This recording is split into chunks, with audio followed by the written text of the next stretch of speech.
Are indeed witnessing the afternoon show with Atiba Buchanan and LaDonna Raeh. Happy Monday, everyone. happy Monday, Miss Raeh. How are you? I'm doing swell. It's a beautiful, I was almost in shock. I was at dialysis Yeah. this morning and I was about to leave and I realized I had not looked at the news, like the local news. So I went to my phone to check the weather. Mm-hmm. Much to my pleasant surprise, today's high is 81. I know. And did you make sure you were looking in the right city? City, right? Because it was 80 all week long. Yeah. I mean, I think one of these days, Wednesday or Thursday, it's as high as 88. Well, when I looked, they were high 70s. So Okay. maybe it updated. Maybe it updated. But I know Saturday is going to be kind of chilly. Yeah, Saturday, actually, the weather does go back down Saturday. But Monday through Friday seems to be pretty tight. But I'm going to be, I don't think I'm going to be feeling well this week. We know that's not true. I know. You're going to be here every day this week. Any other week. You're going to be here early this week. I'm going to be early. That's right. So what are we all excited about? There actually is something to be all excited about. One, we're on Facebook, WVON's Facebook page. We are indeed live. And in the descriptor there, we wanted to make an announcement today. So you guys sitting down. You got? Can we get? Oh, we don't have a board out for a drum roll. Okay. I'll give you the honors, Miss Raeh, if you could announce. Well, as of today is our official launch of the Atiba Buchanan and LaDonna Raeh on the afternoon show. We are permanent in this Salizot. Come on. Here on WVON, ladies and gentlemen. Thank you for all your well wishes. That's right. All those comments, the call-ins. Because of you, we are here, and you're back. And I'm back. Yeah, because you kind of made a pivot. That's right. But here's the good news, and there was a press release that went out today for some of you that may have seen it. The blessings are innumerable and mind-blowing. So yes, in the afternoon show, in the afternoon slot, I am back, joined by Miss LaDonna Raeh. She has done a fantastic job of not filling shoes, of bringing her own shoes to the game. Because you guys know my last co-host was dynamic as well, Darlene Hill, and we always love and miss her. But LaDonna Raeh is LaDonna Raeh. Thank you. She has shown up and showed out in a way that only she can. And so I am very honored, privileged to have with just another dynamic host. And then I'll still be working as program director as well. So I think I'm just gonna get a cot. I don't even think I'm going home anymore.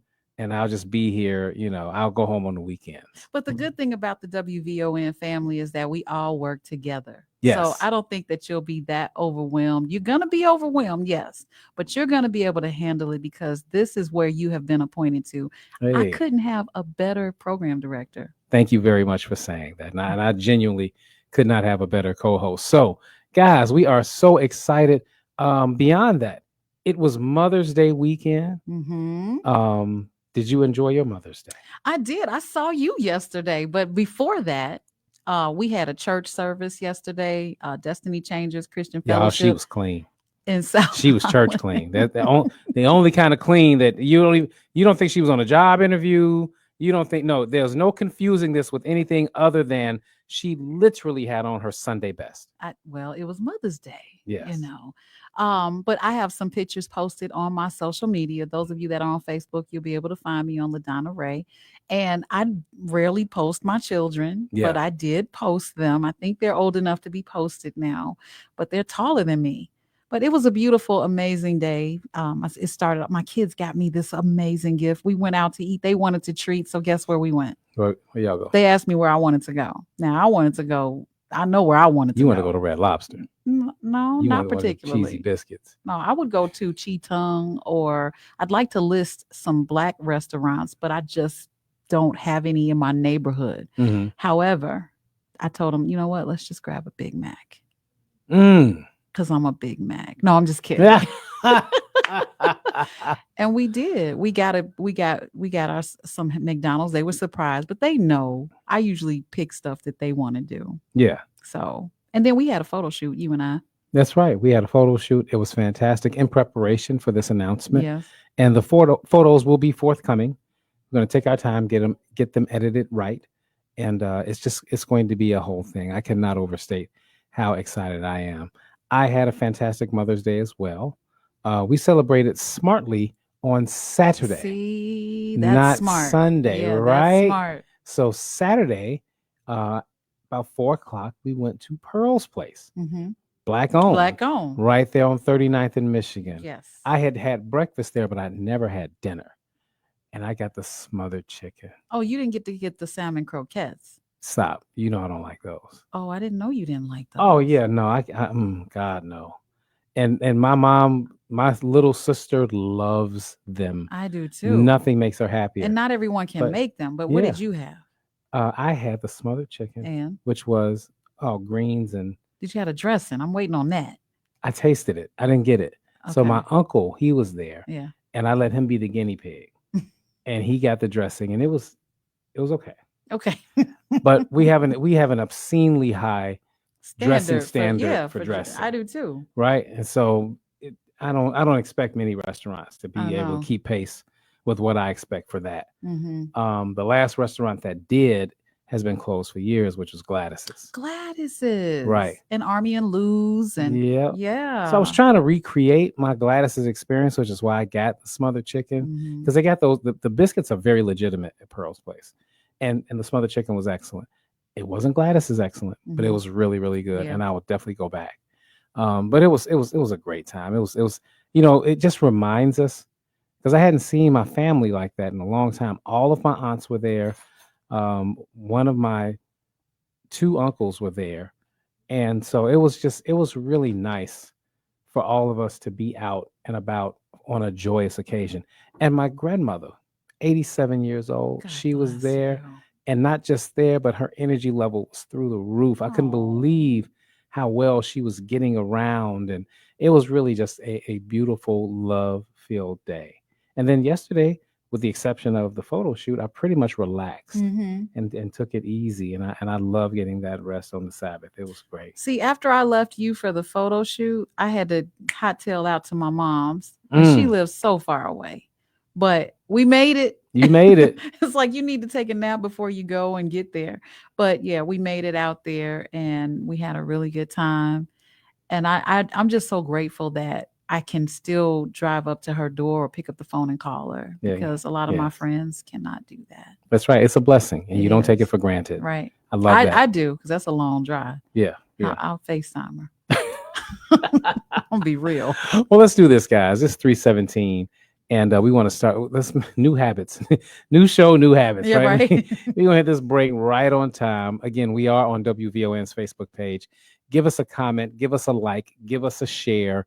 And we'd love to hear from you. When we come back, we got to talk about this graduation at VCU that I think being reported, close to 100 students got up and walked out on the governor of Virginia during his speech. Yeah. Glenn Youngkin, I think is his name. We remember him, huge Trump supporter. And he was hard on education, right? I think he has some serious education ties. That being said, that's what it was. He railed against CRT. Oh, okay. He absolutely did. There we go. Let's take a real quick break for traffic and weather. When we come back, we're going to play some of that sound so you can hear this. Ooh. And I want to get your thoughts on whether or not these young people should have walked out. And literally, I think it was 1 minute into a speech, they got up. Yeah, brace yourself. We'll be right back, guys. You're listening to Atiba and LaDonna Raeh. More from Atiba Buchanan and LaDonna Raeh coming up on the Talk of Chicago, 1690 WVON. Did you miss today's hottest segment? Can't get enough of your favorite WVON personalities? You've been asking and we heard you. Dive into podcast 1690, where the voices you love go beyond the airwaves. Tune in on our website or on the WVON app under the On Demand tab for exclusive content and more. Podcast 1690, don't miss out. This is Congresswoman Robin Kelly. Unsecured firearms in the home lead to preventable tragedies. A curious child playing with a friend finds your gun under the bed. A teen in crisis takes your firearm before heading to school. It only takes a moment, and a life can change forever. This is Cook County Commissioner Bill Lurie.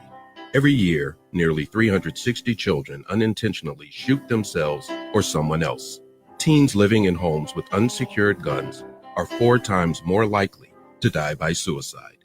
But there's something you can do right now to prevent these tragedies. Store your firearms locked and unloaded.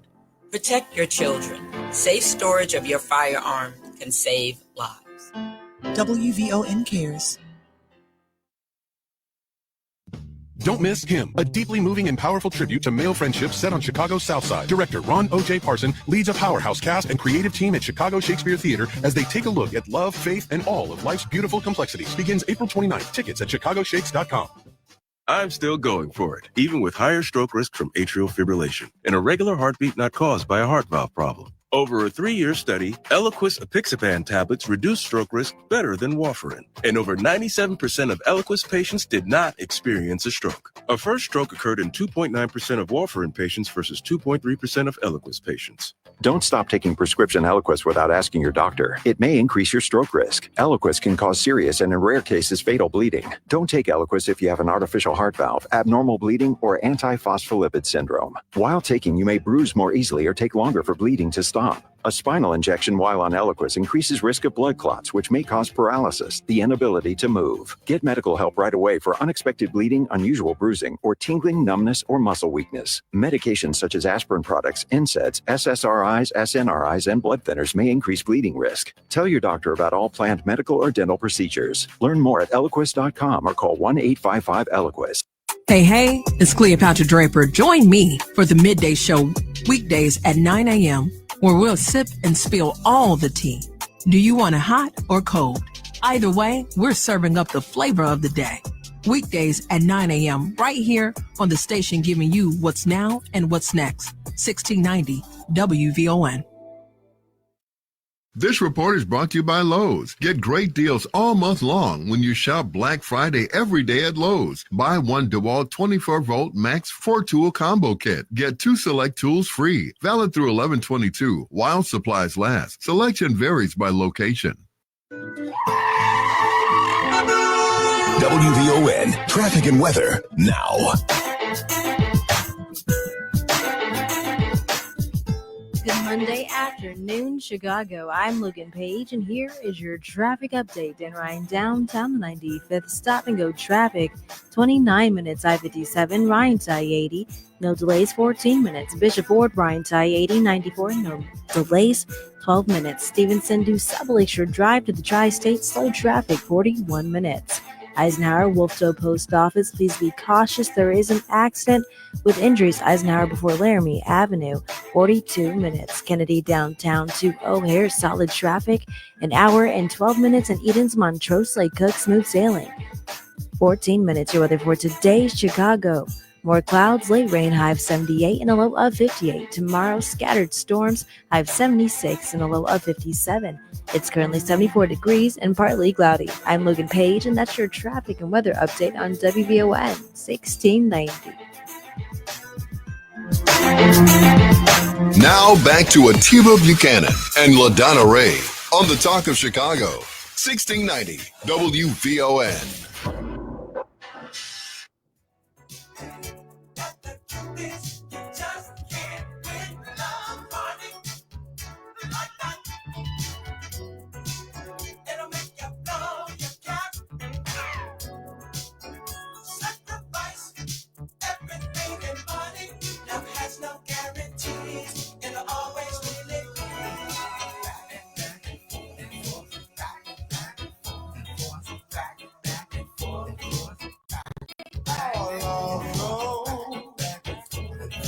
All right.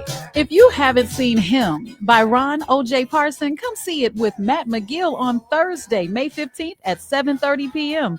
at the Chicago Shakespeare Theater on Navy Pier. He'll be your host for WVON night, and you could win tickets just by listening daily. Well, until Thursday. Him is a powerful story of 2 Black men from Chicago's South Side, real, raw, and all about brotherhood.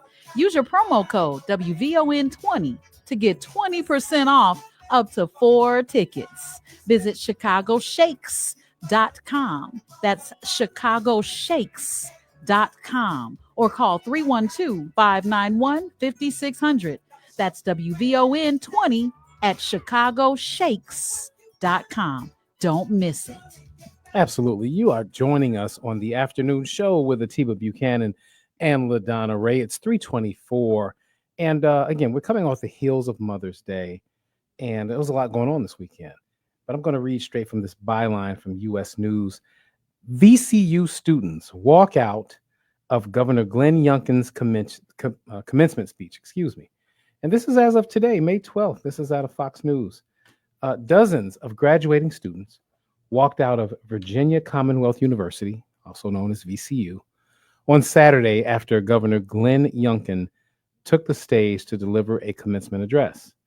Video of the Saturday morning incident shows throngs of students, of graduates, getting up from their seats and leaving the Greater Richmond Convention Center as the Republican governor began talking. A few could be heard cheering the students on. Now, why would they do this? The governor, who has received an honorary doctorate of humane letters at the commencement ceremony, kicked off his speech with a shout out, by the way, to all mothers ahead of Mother's Day, which is nice of him. But he did not acknowledge those leaving. He said he just ignored them and carried on with his speech. Quote, "This world needs your music," Youngkin said to the students still in attendance. "You, all of you, will be the symphony. Make it a masterpiece," end quote. Many who left during Youngkin's speech showed support for Palestinians amid Israel's ongoing war in the Gaza Strip, amid Hamas terrorists. Others held signs signaling their opposition to the governor's education policies. Again, like I mentioned before we go on the break, part of how he even got into governorship to even win was one, Democrats' own ineptitude by putting Terry McAuliffe up against him. They put a very establishment Democrat up. They needed somebody young, fresh, but again, it was more the coronation that Democrats like to do. Mm-hmm. And so he came in, all of the people there in Virginia telling him how he's going to keep their kids safe from this woke ideology, from CRT, which is only taught at the graduate level of college, right? And so that's how he got in, is based on education and railing against CRT. My question is, and you want to hear the clip or you want to comment first? I want to hear the clip. All right, let's go ahead, play the clip, and then we'll comment on the other side. Family, friends, Ram Nation, graduates, what a distinct privilege it is to join you this morning to honor and congratulate the class of 2024. Now, you're not a better day to celebrate.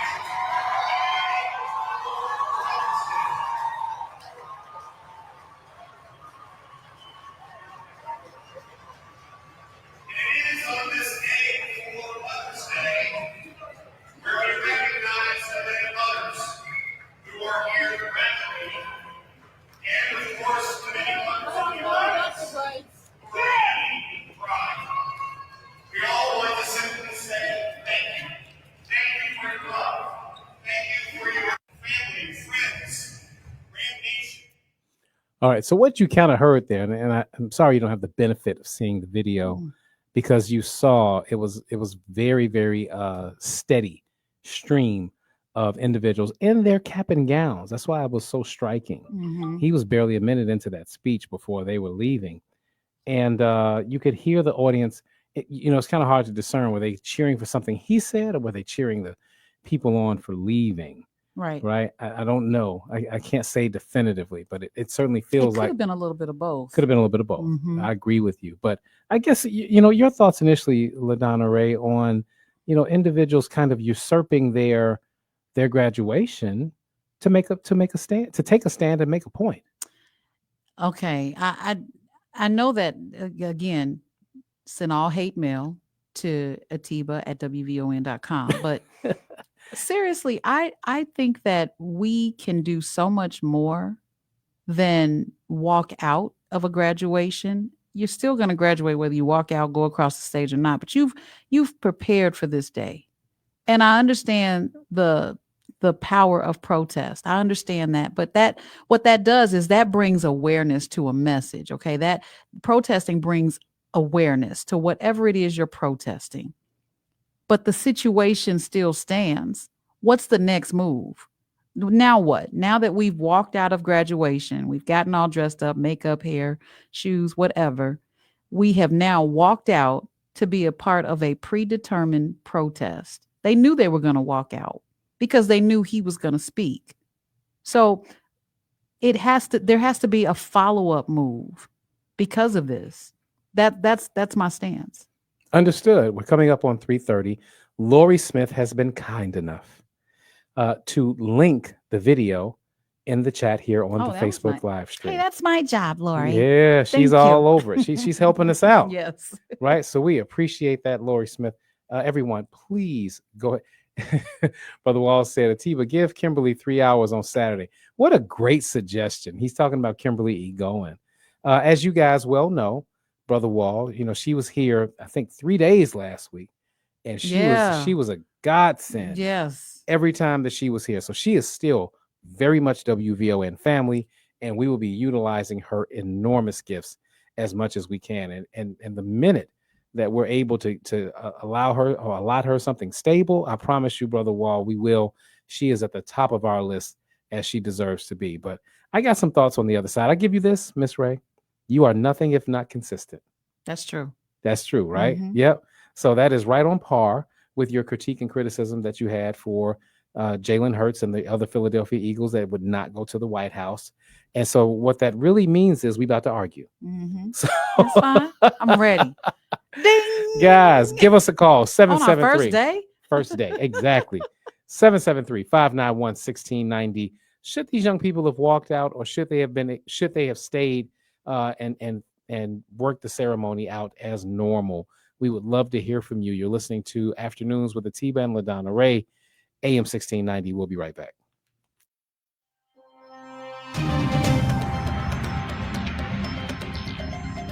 Hope you're having a marvelous Monday afternoon, Chicago. I'm Logan Page, and here's what's happening in your local and national news. Authorities are investigating after a car crashed into a building on Chicago's southwest side. Police say a woman was driving early this morning in the 6900 block of West Archer Avenue when two people riding electric scooters drove in front of her vehicle. The woman swerved to avoid the scooters and hit what appeared to be the American Legion, Argo Summit Post 735. The driver suffered minor injuries and was treated on scene. No citations have been issued at this time. In other news, the intersection of Broadway and Thorndale in Chicago's Edgewater neighborhood will soon be home to the city's first pedestrian-activated stoplight. The innovative traffic signal allows pedestrians to trigger a red light for vehicles by pressing a button, enhancing safety for those crossing busy streets. The installation is part of a broader initiative to improve pedestrian infrastructure and is expected to be operational in the coming weeks. In other news, a Soviet-era space probe that was launched over 50 years ago crashed back to Earth over the weekend. Russia's space agency says Cosmos 482 re-entered the atmosphere over the Indian Ocean to the west of Jakarta, Indonesia, splashing down harmlessly. The Cosmos 482 was launched in 1972 to explore the surface of Venus. Instead, it malfunctioned and ended up orbiting the Earth for decades. And opening statements are underway in the federal sex trafficking trial of Sean Diddy Combs, with prosecutors dropping a bombshell. Natalie Migliori reports.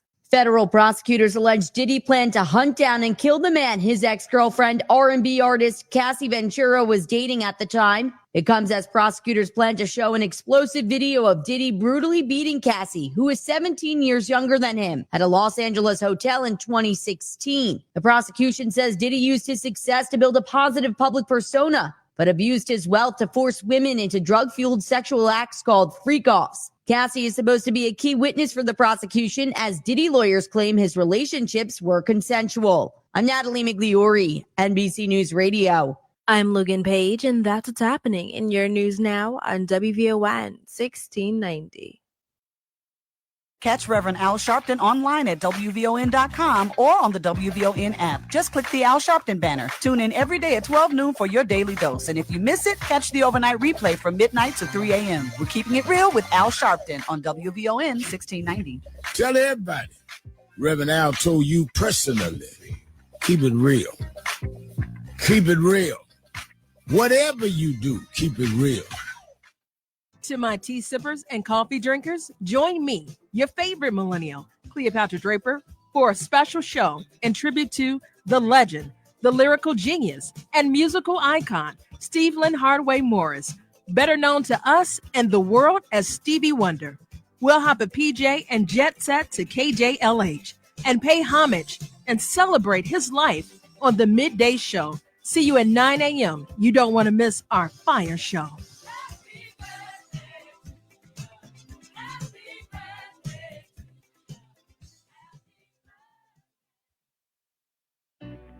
You belong here. You're worth all the time and resources that City Colleges of Chicago will invest in you. From personal advising to scholarship opportunities and more, it's all here for you. You're part of a community at City Colleges where everyone can access a world-class education and complete support. You have a goal? Love it, live it with classes at City Colleges of Chicago. Apply today at ccc.edu/apply.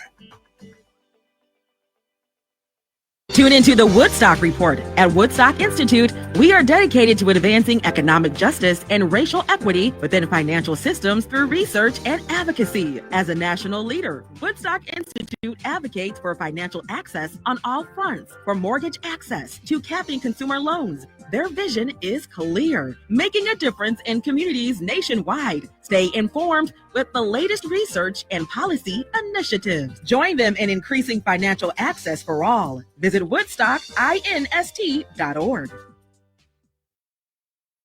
This report is brought to you by Gumbeener Law at jimandguy.com. Thanks for calling Gumbeener Law. Visit them online at jimandguy.com or call anytime at 866-760-3663 to speak with Jim Gumbeener himself. WVON traffic and weather now.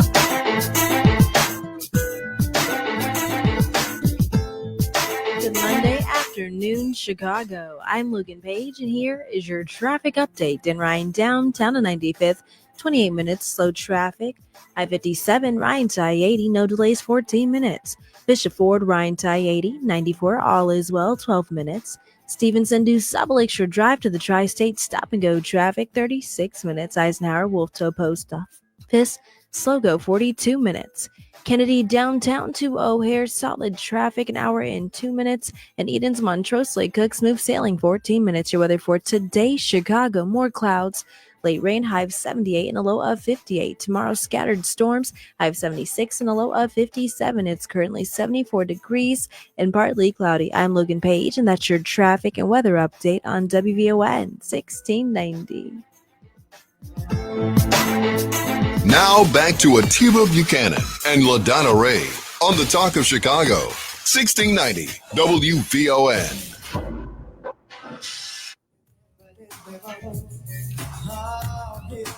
Baby, now open up the door. Now you see me, baby, now you go. Oh, come on, honey, just give me what I want.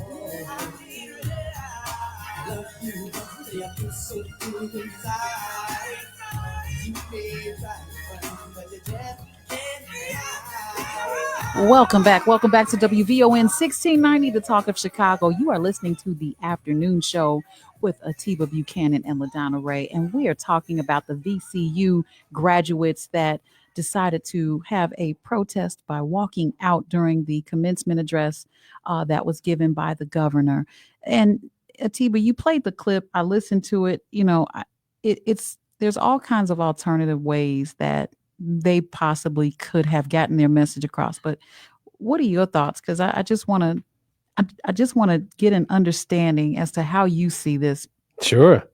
I am virtually almost always down for a good protest.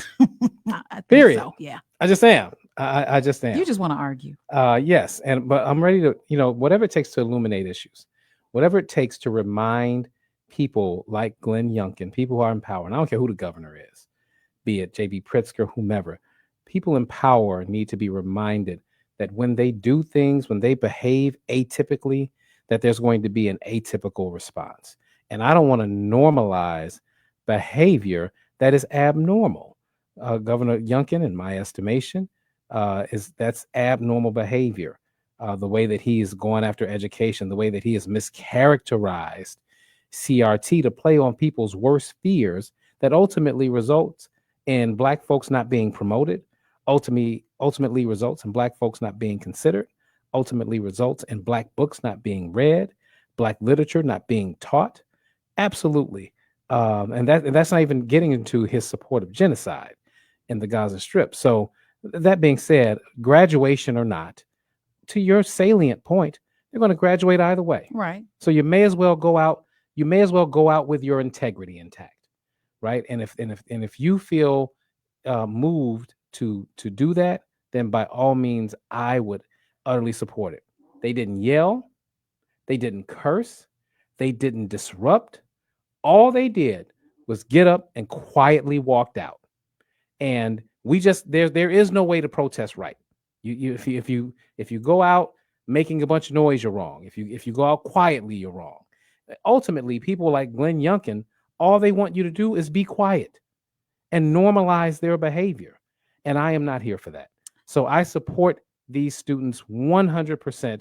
I think that they're going to look back on this 30 years from now, and the least of their worries is whether or not they walked across the stage to shake hands with a governor that they have no respect for. I mean, I get that, but sometimes you need to do a thunderclap orchestration. Not just, I know that they walked out together, but there are other things that they could have done to get the news to cover it.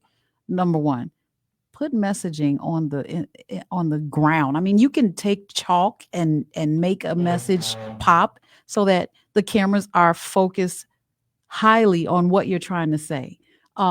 Before the ceremony, everyone is waiting for him to speak. That's your moment to do something, in addition to some people walking out. You know what I'm saying? And I'm picking my words carefully because, well, there's some things I would have done, but I don't want to say it publicly. It's just that if you're very passionate about what it is you're protesting about, we have to have a second step. But the first step has to be so strong that they don't know that the second step is coming. And if everybody does it all at the same time from different angles, I think that would be more powerful, in my opinion. Fair enough. Let's go to the phone lines and get some thoughts from some of our listeners. David, thank you for calling. Hey, thanks, Atiba and LaDonna, for taking David. my call. That was a good point you made, LaDonna, about having a second gear. You know, I was listening to you just a second ago. I thought about that, but I'm with Atiba 110%. That's my guy. A good fight. What they did was good. It made world news. So, if I was graduating from VSU, if that had been me graduating today, I would have left with them, no doubt. I wouldn't shake the governor's hand. I don't want to talk to him no more. I graduate. I'm out of here. He has no respect for me, and I'm not going to bow down to him. And I wouldn't go to the White House like Jalen Hurts did. I'm proud of that brother and the other 11 Eagles that did what they did. I'm proud of them. I'm proud of Black people when they stand up when the lights are real bright, and you know, going to shake to the White House because you won a Super Bowl. Hell with that. Hell with that. I don't want to shake the president's hand. We're back to the White House. Because it's the same issue. You brought it up. You brought it up. A little bit. And but Jalen Hurts is a real Black man, no doubt about it. Not like a lot of other brothers in sports who claim they Black and rappers. And the question, David, becomes: are you willing to sacrifice any of your comfort, right? Yes, I am. For the cause. And for so many of us, whatever it takes, they are not. Whatever it takes. Right. I'll do whatever it takes, but I'm a real Black man. Yep. I'm serious when I say this. You don't know me personally. Maybe a chance I get to meet you when you out there with the WVON events, and I'll tell you who I am, and we'll talk. Absolutely. You know, about other things. But I stand firm. I don't go back and forth and all that. I'm straight up. I shoot from the hip. I don't play no games when it comes to my race, my people, my culture. You know, you're taking all my stuff from me, the president and other Republicans, and I don't appreciate none of that, man. And I don't want to shake none of their hands. And the Black ones that are Republicans, Byron Donaldson and Tim Scott, Coon Scott and Clarence Thomas. I don't have no respect for them men at all. Period.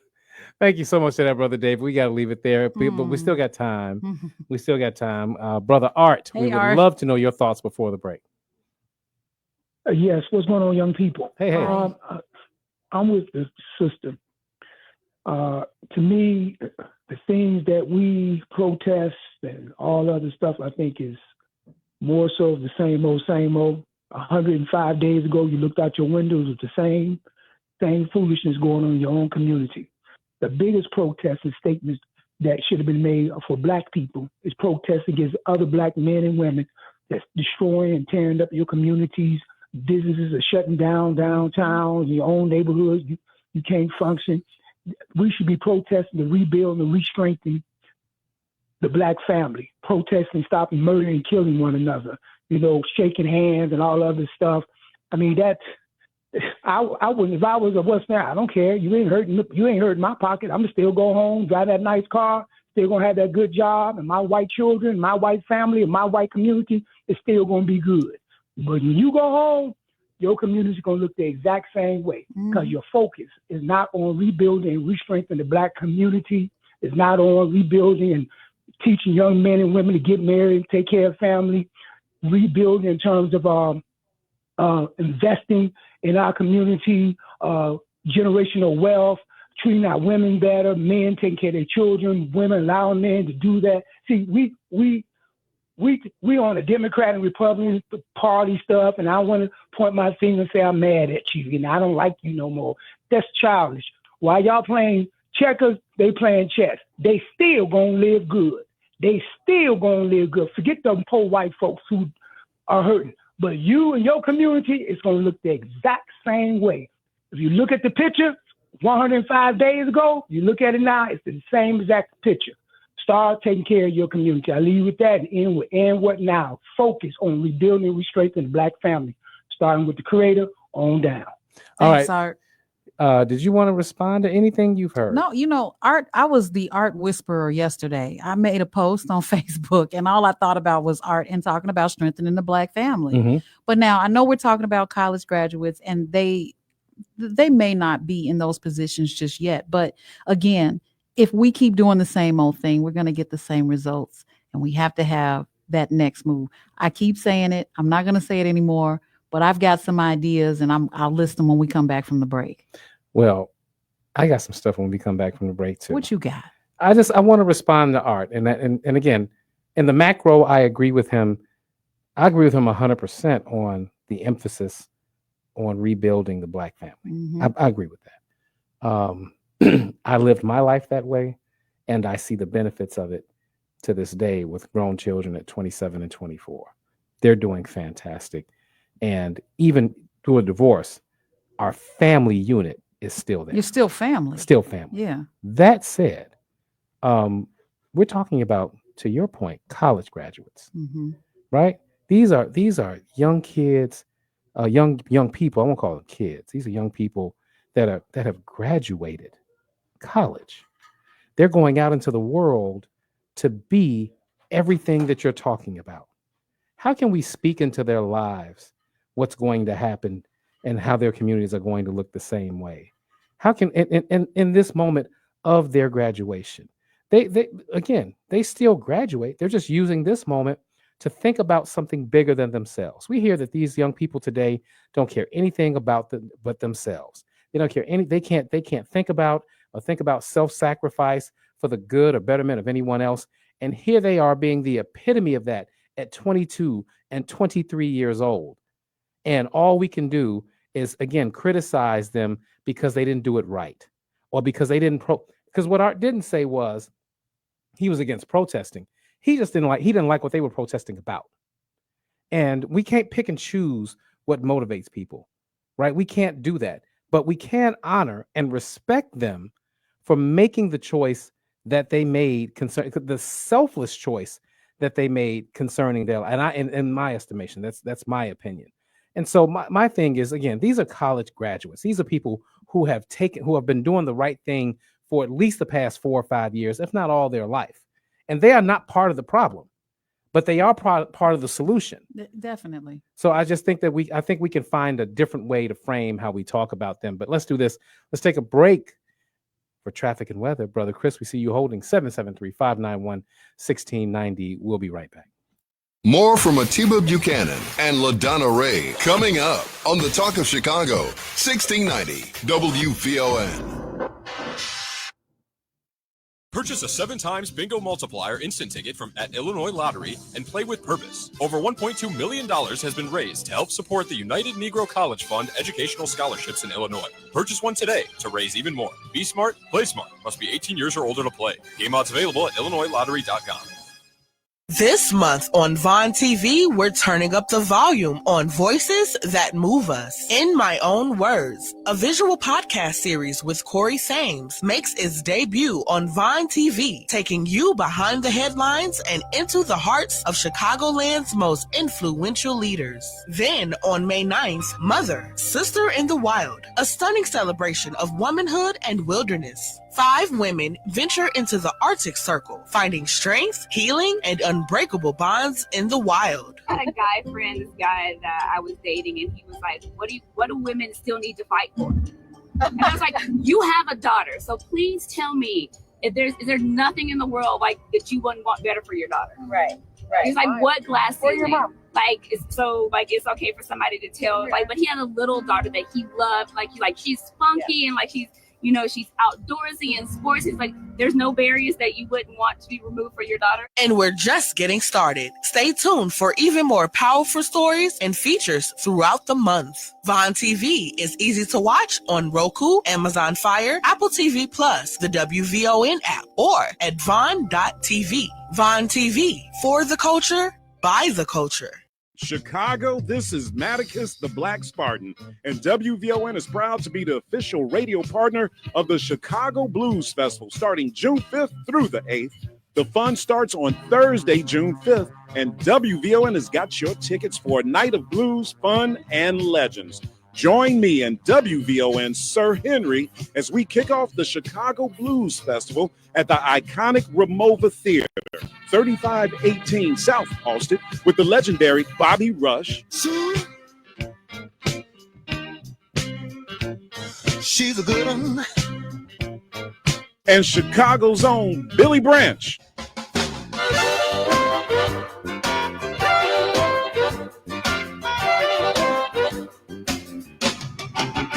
Reserve your free seats now at RamovaChicago.com. That's RamovaChicago.com. Then keep it locked to WVON to win VIP tickets to the Ramova and to hear more about this year's lineup.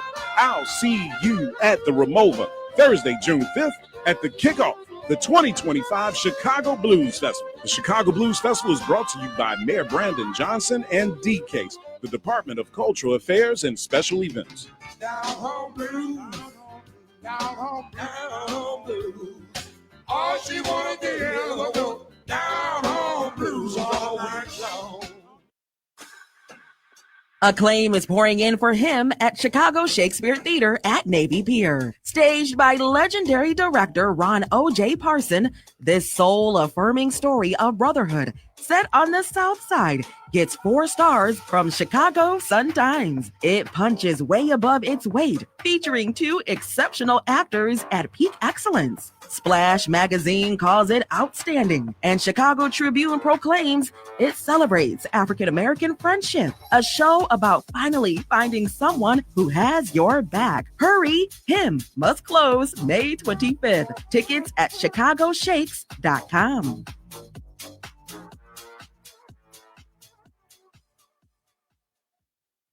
This report is brought to you by the U.S. Department of Health and Human Services. One simple act can lead to so much good and so many lives saved or transformed. Thank you to the more than 170 million people who have signed up as organ, eye, and tissue donors from your friends at organdonor.gov. A message from the U.S. Department of Health and Human Services. WVON traffic and weather now.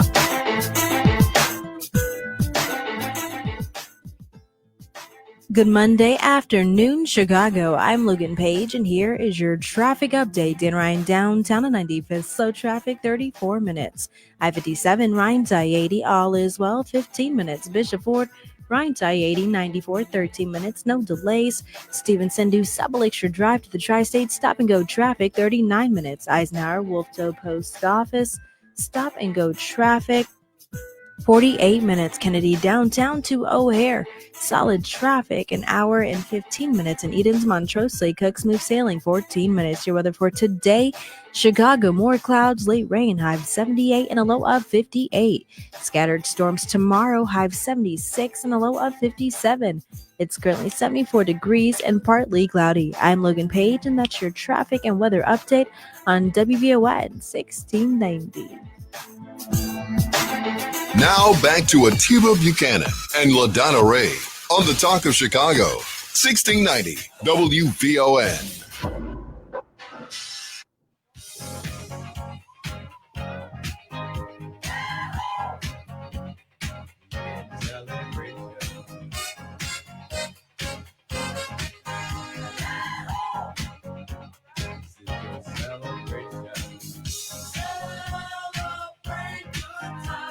Oh, come on, guys. Let's celebrate because today it's official. Woo! Atiba Buchanan LaDonna Raeh as host of the afternoon show.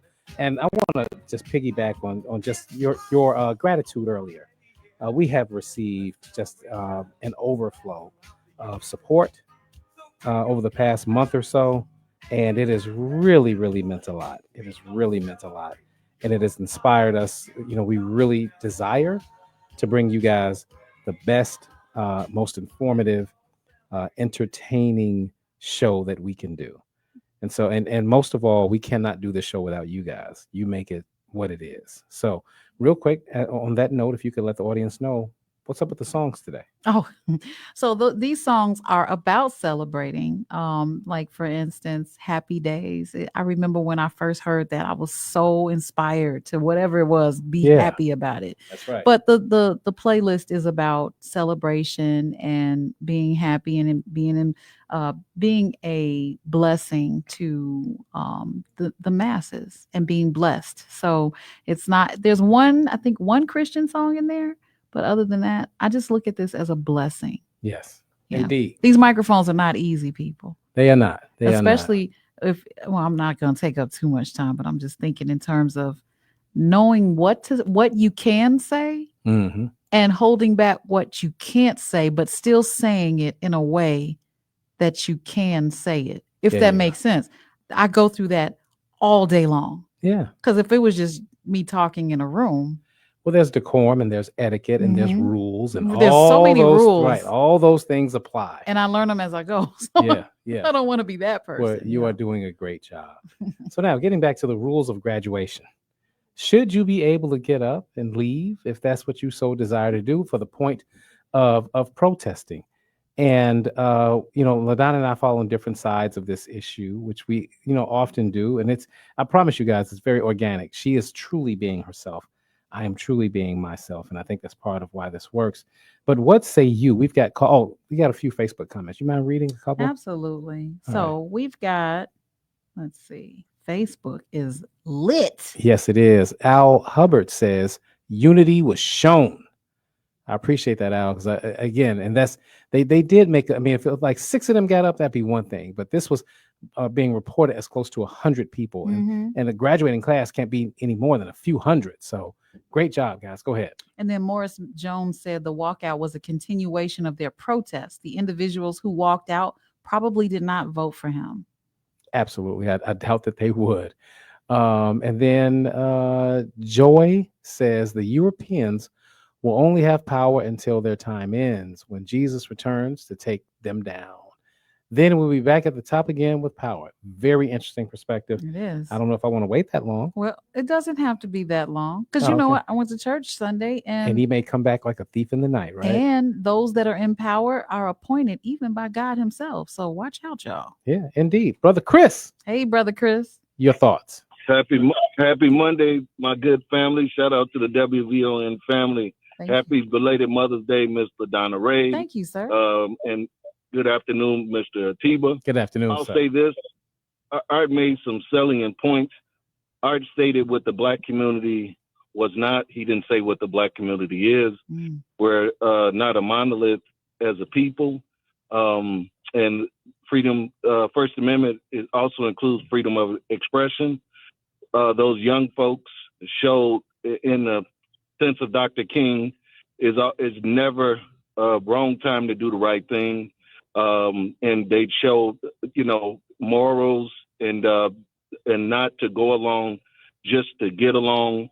And it showed they had the fortitude to get their degree. And that ilk of those kids showed what a lot of the politicians and a lot of the older people are missing.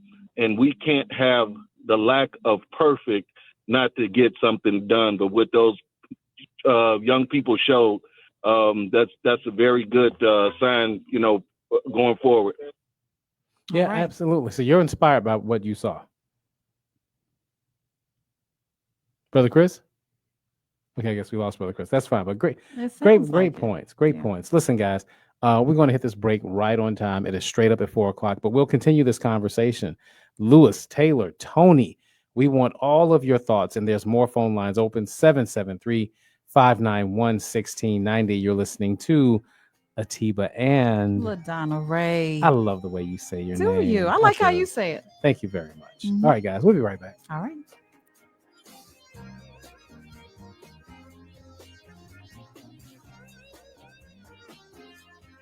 Page, and here are your news headlines. Former wrestling coach at Deerfield High School faces child porn charges. Evan F. Moore wins Lissagore Award for column on Caleb Williams. Top U.S. allergy capitals. And the Blue Note Jazz Festival unveils lineup. National news from the Black Information Network is up next on Chicago's only urban talk radio station, WVON 1690, Berwyn, Chicago.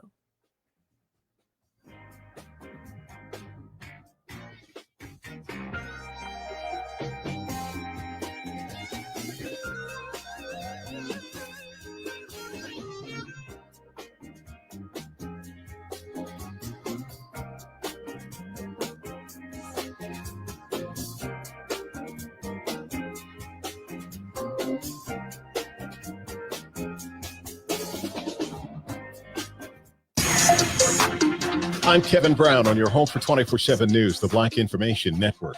Texas teachers are increasingly being attacked in their classrooms. The state legislature is doing something to stop it with a bill that would make it easier for schools to hand out suspensions. Black students are disproportionately punished in Texas schools. Black students receive 32% of out-of-school suspensions, though they make up only 12.8% of the Texas student population. There will be no limit on in-school suspensions, but placements will be reviewed every 15 days. The bill by State Senator Charles Perry allows schools to kick students off campus when they engage in repeated and significant classroom disruptions. That includes kids as young as pre-K.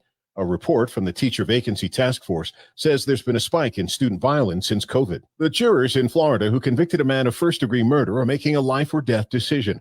Prosecutors say Antoine Reagan, who was black, was cold, calculated, and premeditated when he murdered a man in a North Miami motel stairwell in 2013 and deserves the death penalty. Not only has he done these crimes, he's done them in such a brazen way without any regard for himself or others. No respect for life. Reagan's attorney argues there's already been enough heartache and the ultimate punishment is too severe. He points to his family's criminal history, trouble at school, delinquent peers, and mental disorders as mitigating factors for life in prison.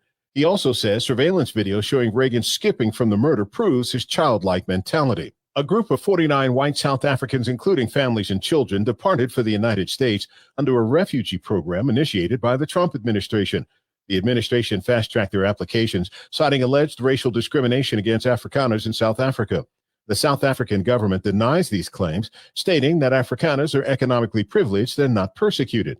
The relocation of Afrikaners has sparked controversy, with refugee groups questioning the prioritization of this group over others affected by war and disasters.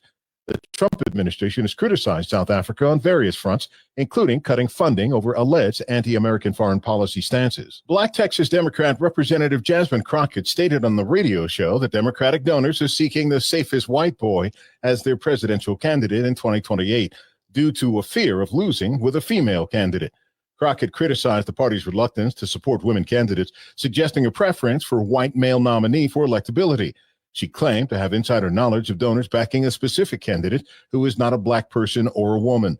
While the candidate she referenced remains unknown, potential contenders like Kentucky Governor Andy Beshear and Illinois Governor J.B. Pritzker have been increasing their national presence through fundraising events, hinting at potential presidential aspirations. The United College Action Network partnered with Howard University to celebrate 25 local graduating students headed to the prestigious HBCU. Howard's executive director of admissions toured California to celebrate graduates, including a visit to Sacramento. The event highlighted the university's prestige and selective admissions, with only 2,500 students accepted out of 42,000 applications for the fall semester. The founder of UCAN emphasized the importance of young people pursuing higher education and dreams, hoping for continued partnerships with HBCUs to make a positive impact in the community. I'm Kevin Brown on the Home for Black News First, the Black Information Network. This healthy reminder is brought to you by Neurogen Biomarking. Did you know your kitchen might hold the key to lower blood pressure? Load up on leafy greens, bananas, berries, and fatty fish like salmon. Even a little dark chocolate and garlic can help keep those numbers in check. This healthy reminder is brought to you by Neurogen Biomarking. Greetings, Boomtown. Ever since this neighborhood switched to Xfinity Internet, the Wi-Fi is booming! Xfinity combines the power of internet and mobile with one all-in plan. So we've all got lightning-fast, secure Wi-Fi speeds at home and on the go with Wi-Fi Power Boost from Xfinity Mobile. You get the most reliable Wi-Fi with our best in-class equipment and unlimited data included. Plus, add an unlimited mobile line. All for only $40 a month for 1 year. To celebrate this combo, we're matching our shows together. It's everything you need all in one plan. Plus, learn how to get a free 5G phone with a premium unlimited line. Now, sit back and relax with the smooth, relaxing sound of face-melting acid metal! Brilliant. Visit Xfinity.com to learn more. Ends June 23rd with paperless billing and autopay to stored bank account. Restrictions apply. Xfinity Internet gateway required. Taxes, fees extra. After 1 year, rate increases to $110 a month. After 2 years, regular rates apply. Actual Wi-Fi speeds vary. Most reliable Wi-Fi based on Open Signal Awards USA. Fixed Broadband Experience Report, August 2024. Our transit system is at a crossroads. If state legislators fully fund transit by the summer, we can cut wait times nearly in half, have safer, cleaner rides, and make transit better than ever. But if they ignore transit's funding crisis, we will face 40% service cuts that will make rides overcrowded and make congestion unbearable. We can't afford to be stuck in traffic. Tell your legislator at SaveTransitNow.org. Sponsored by RTA. Hey Alexa, play WVON 1690 AM. Getting WVON 1690 AM station from iHeartRadio. Try it out for yourself. America is listening to WVON. This report is brought to you by Mattress Firm. Summer's best deals are still going on at Mattress Firm. The July 4th sale has been extended. Right now, you can save up to $700 when you get a king bed at queen prices. Get matched with a wide selection of mattresses at every price. Restrictions apply. WVON, traffic and weather now. Good Monday afternoon, Chicago. I'm Logan Page, and here is your traffic update. Dan Ryan downtown to 95th, slow moving traffic, 33 minutes. I-57, Ryan to I-80, slow traffic, 16 minutes. Bishop Ford, Ryan to I-80, 94, 3-minute delay, 16 minutes. Stevenson to South Lakeshore Drive to the Tri-State, stop and go traffic, 40 minutes. Eisenhower, Wolf Toe Post Office, stop and go traffic, due to an earlier accident, 53 minutes. Kennedy downtown to O'Hare, solid traffic, an hour and 1 minute. And Eden's Montrose Lake Cook, smooth sailing, 14 minutes. Your weather for today, Chicago, more clouds, late rain, high of 78 and a low of 58. Tomorrow, scattered storms, high of 76 and a low of 57. It's currently 74 degrees and partly cloudy. I'm Logan Page, and that's your traffic and weather update on WVON 1690. The views expressed on our programs are not necessarily those of WVON, Midway Broadcasting Corporation, or our participating sponsors.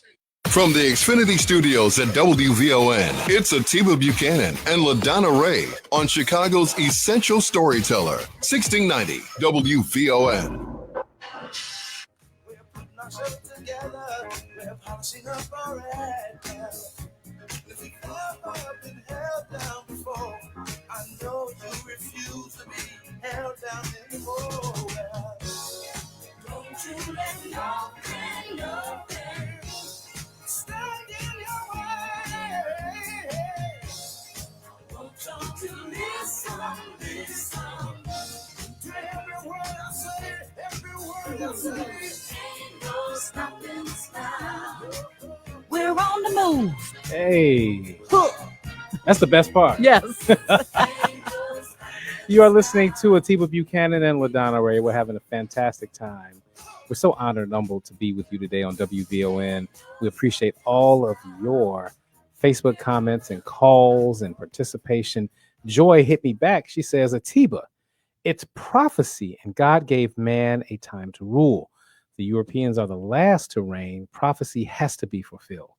They are going to be in power until their time ends. We are closer than you think. Well, thank you, Joy, for giving me a little bit of encouragement there, because I'll be honest, I was a bit of a pessimist based on your first statement. But we are discussing young students walking out of Governor Glenn Youngkin, governor of Virginia, his commencement speech at VCU this past weekend, to the tune of almost 100 students walking out en masse, in unison.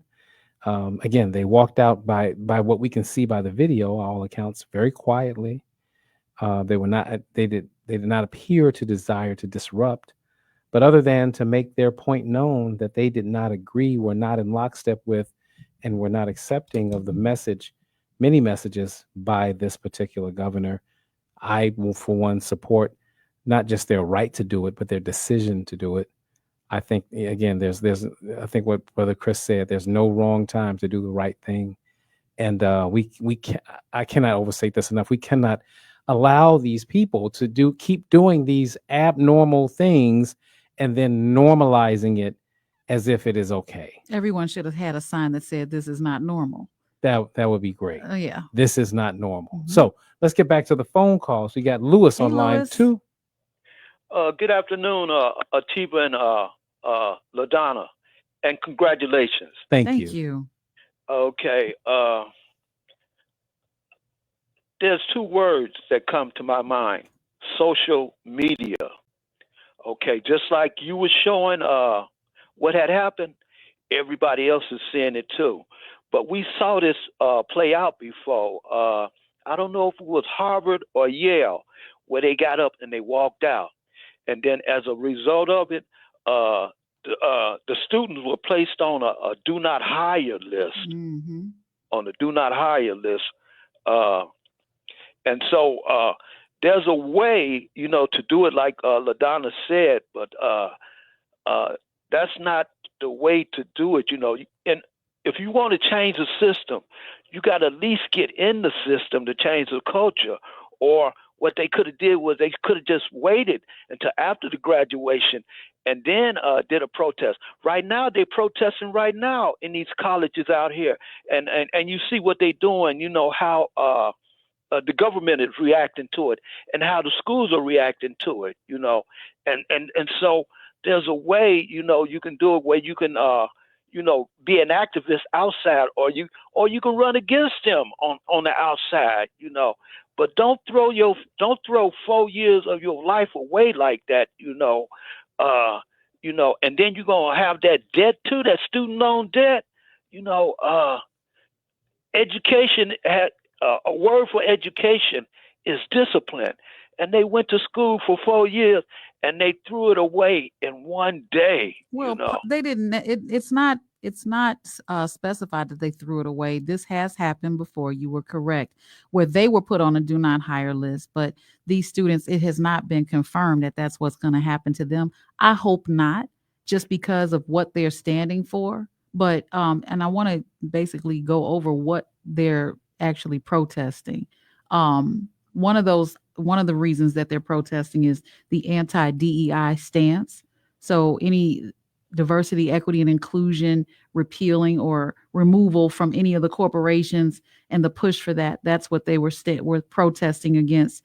Transgender student rights, and again, the Youngkin administration introduced policies that require parental approval for students to use preferred names, pronouns, or bathrooms. And in the DEI situation, his rollback DEI for the initiative to roll back the DEI programs. And then political overreach in education, the culture war, they're calling it. Policies have included attempts to ban certain books, obviously the CRT, and then Gaza and global issues is part of that as well, where some students also carried some Palestinian flags and signs that that say divest from war. So, and if I could, yes, please. And I understand, all that you just said, but that's what the election was about, and they lost, and so what they have to do is, they have to regroup and look at, where we went wrong at, what can we improve on that, if we get up and we just walk out like that, it's like you just throwing, you throwing it away, instead of, just let's do something better, Thank you for that, Brother Lewis. We appreciate your thoughts on that. And I feel where you're coming from. I'm not gonna lie, I feel where you're coming from. It's just when I juxtapose that against, people who stormed the Capitol on January 6th, they're okay. They're gonna get a job. They'll be fine. People who have done so much worse than standing on their principles. Cops who shoot people like Tamir Rice, they get another job. They'll be fine. Somehow they don't end up on a do not hire list. I'm not saying that I appreciate the reality of the world that we live in, but at some point, again, you have to be able to stand on your principle. If not, honestly, what else do you have? We have to find what works, because storming the Capitol worked for them, for that cause, for that push. We have to find what works for these causes. We can't storm the Capitol. That would have been a bloodbath. If we had stormed the Capitol. Agreed. We can't do what they do. And we're so busy focusing on that we're not figuring out what we can do. That's my stance. But what I'm not suggesting that we storm the Capitol. My point is talking about the aftermath. Mm-hmm. His point was they're throwing it all away because they may end up on a do not hire list. And I'm saying people have done much worse than these young people have done yesterday and are able to continue their lives unabated, uninterrupted. Exactly. Yeah. So all I'm saying is at some point, if anything, let them be you hire them then. They should be on a higher list with us. So we should be seeking those people. We have to have corporations in order to hire them. We have to be in position in order to hire them. Yeah, agreed. We can't boycott a Target and not have an option to go to, because if we're not going to Target, where should we go? If we're not being hired by them, where can we go? We don't have that. I think that is what is the word I'm looking for? Hyperbolic. We don't have as many options, but we do have options. I think there are options. Well, there's no absolutes. I'm just simply stating that we don't have as many options. We don't have the plethora of options that they do. All right. I was about to take another call. But it's 4:17. Sorry. That's all right. Taylor, Mustafa, sit tight. We're going to continue this conversation on the other side. We'll be right back. Hold tight. More from Atiba Buchanan and LaDonna Raeh coming up on the Talk of Chicago, 1690 WVON. In May, Bond TV brings you stories that hit home. In Elementary, two families take justice into their own hands after their children vanish without a trace. When institutions fail, the parents rise up. Take these chains, go around all the doors, lock them up. What are we doing? Those people are going to go the extra mile to find their daughter. Then why not us? My daughter, Tori, went missing from inside the school. Somebody here knows where she is. George, the police are here. We're not leaving until we get our kids. In Dating My Past, a couples therapy expert revisits three old flames. What she discovers? That love isn't just about being with the right person. It's about becoming the right person. From gripping thrillers to soulful journeys, Bond TV is where truth and storytelling collide. Bond TV is easy to watch on Roku, Amazon Fire, Apple TV Plus, the WVON app, or at VON.TV. VON TV, for the culture, by the culture.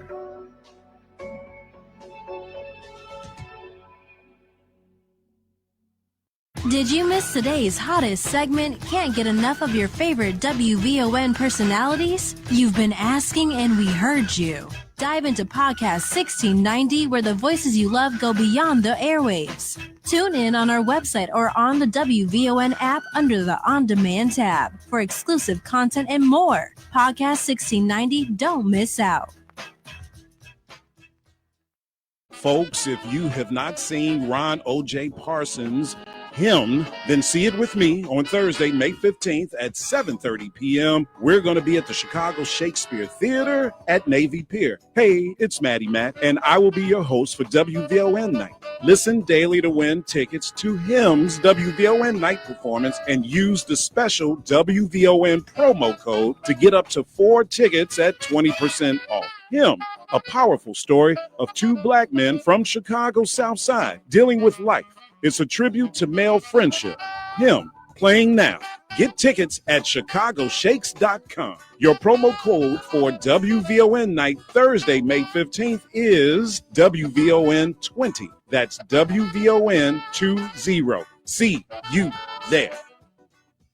Hello, I'm Sir Henry Cheatham of Classic Blues and R&B. I want to tell you about my friend, State Farm agent Larry C. Williams. Larry can help you with all of your insurance needs for your home, auto, and life. For fast and dependable service at a competitive price, make sure you give Larry a call at 773-379-9009. That's 773-379-9009. Or you can visit LarryCWilliams.com. Like a good neighbor, Larry C. Williams is here to help you with all of your insurance needs. This report is brought to you by Macy's Backstage. What will you find at Macy's Backstage? How about essential warm weather styles, just $30 and under, like dresses, shoes, and bags, men's and even kids' looks. Find the latest trends, new arrivals, and great prices at Macy's Backstage store near you. WVON traffic and weather now.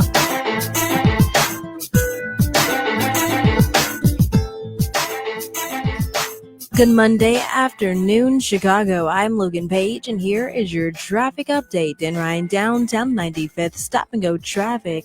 38 minutes, I-57, Ryan to I-80. Slow moving traffic, 16 minutes. Bishop Ford, Ryan to I-80, 94, slow go. 16 minutes. Bishop Ford, Ryan to I-80, 94. Update 21 minutes of slow moving traffic. Stevenson to South Lakeshore Drive to the Tri-State, stop and go traffic, 41 minutes. Eisenhower, Wolf to O Post Office, slow go, 50 minutes. Kennedy downtown to O'Hare, solid traffic, an hour and 6 minutes. In Edens, Montrose, Lake Cook, Smooth Sailing, 14 minutes. Your weather for today, Chicago. More clouds, later rain. High of 78 and a low of 58. Tomorrow, scattered storms. High of 76 and a low of 57. It's currently 74 degrees and partly cloudy. I'm Logan Page, and that's your traffic and weather update on WVON 1690.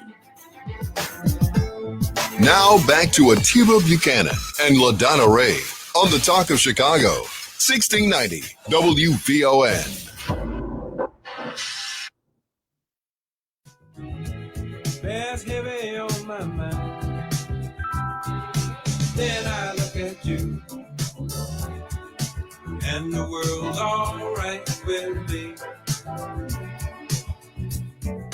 Just one look at you, and I know it's gonna be a lovely day. Welcome back to WVON 1690, the Talk of Chicago. You're listening to the afternoon show with Atiba Buchanan and LaDonna Raeh. I love that song. It puts me in mind of roll bounce. I want to go skating. We're talking about the VCU students that walked out on their graduation and what you think about it. I know what I think about it. I think they could have done many other things. They can still protest. Just, let's do a thunderclap. And then what's next? We're going to go to our next caller. Absolutely. We got Taylor. Hey, Hi, Taylor. Oh, hey, LaDonna and Atiba, congratulations to you both. Thank you. Glad to hear it. And, for the students, I back them because they did what was right for them at the time. I think about I'm about to say Black Peace Donation, but the Black Panthers, I think about Malcolm X, Martin Luther King. They made sacrifices, whether it be small or big. They made sacrifices, and besides getting their diplomas or being put on a do not hire list, they put their lives on the line. And we're going to always face that, no matter how small or big we protest. We're always going to face that backlash. And to Art's point, that's not the answer to everything, because we've always had a strong Black family and strong neighborhoods that was tore down, Rosewood and everything else. We're bringing it back up to now. We have strong families, and those kids get stopped and killed, and then they always by Black people. It's by the cops and everything else. So that fix doesn't work for everything, because all families are not dysfunctional. So I agree with what you said the fixing the family doesn't fix everything. I'm sorry. Right, it doesn't apply to this, what he's talking about with the college students, because he applies it to everything. Okay. When we came up here, our families were always wrong, and we still got persecuted rather. So we have strong families. When we have strong or weak, the same forces are going to be against us. I agree that we should do better at, as a group, but that's not going to fix every problem. Yeah, I can't agree with you on this, because although fixing the Black family won't fix every problem, I don't think anything will fix every problem. But the Black family has disintegrated over the years. Generations of our families are not the way they used to be. We have to be able to observe that, recognize that, and be accountable. You know what I mean? Especially with I agree with you. Yeah, especially with welfare, the government system saying, hey, you can't even have a man live with you. Women were putting men out left and right. And those men were left to go to jail, go out to the streets and whatever else. And those children grew up without fathers. Now they don't have anybody they can channel when it's time to make a decision. And here we are. You know what I'm saying? So strengthening the Black family, we kind of have to go back to the beginning of things. I agree with every time he says it. It can apply to just about everything, but there is no one solution for all of the problems that we have. Right. Now, that's basically what I was saying, but I agree we need to get back to that. I mean, a lot of things happened to where we got to this point. Everybody's not there at that point where the family is dysfunctional, but enough of us are that our community is the way that it is. So I agree to that point. Thank you, Taylor. We appreciate you so much. We got time. Yeah, we got time. Mustafa, ain't heard from you in a while, man. Thanks for calling. Hey, how you doing, man? Fantastic. Yeah, I haven't called in a minute. Responsibilities changed at work, so, duty calls. Well, thank you for calling today. Man, don't work, don't eat. Don't work, don't eat, making more money, more responsibilities. But you know what? I agree with them students, man. They earned a degree. The graduation is just a ceremony. And any chance you get, any chance I get, man, I try to educate MAGA supporters, MAGA people, and let them know that, hey, y'all dead wrong. And the Black family must be strengthened every chance we get. Every chance we get, because this is all we have, the family.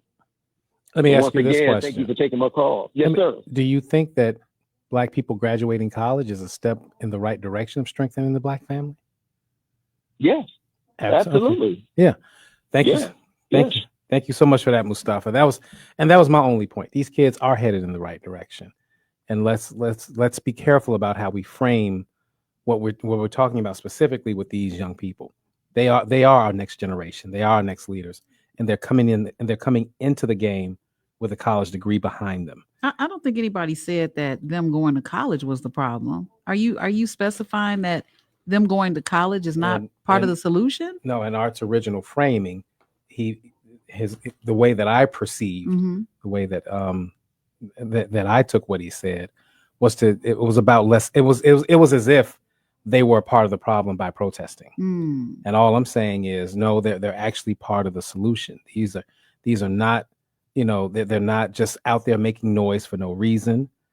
These are young people that, again, are literally doing all the right things and are our next generation of leaders. So that's all I want to make sure is that we put a little respect on on who we're talking about. Put some respect on it. RESPEK. That's right. Booker T. You're on WVON. RESPECT. Find out what it means to me. I love it. I really like what Taylor said. Taylor, that's the first time I've heard it said like that before. I think that what has been done to us, we need to talk about the why more so than the what, in terms of like Rosewood and different places like that. Yes. I mean, I get that it happened, but I don't think we should be penalized for being prosecuted.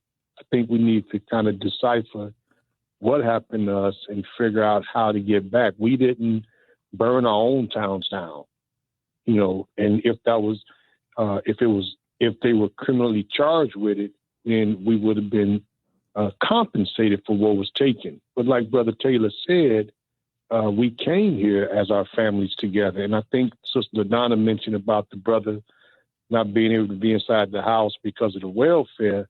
Well, then that was done to us. How do we fix that? Absolutely. Like, what do we do to fix that? And in terms of those students protesting, wasn't this country built on the protests? It surely was. It surely was Boston Tea Party. And Okay. and his question, how do we fix that? It's so many things that have to be done. It's like there's no one wrong, or there is a wrong answer. Do nothing. Right. But there's a myriad of things that have to be done. You think about, I know we're coming up on a break, I know. Mhm. But when you look at what welfare has done to our family construct, what it did was it created a dependency.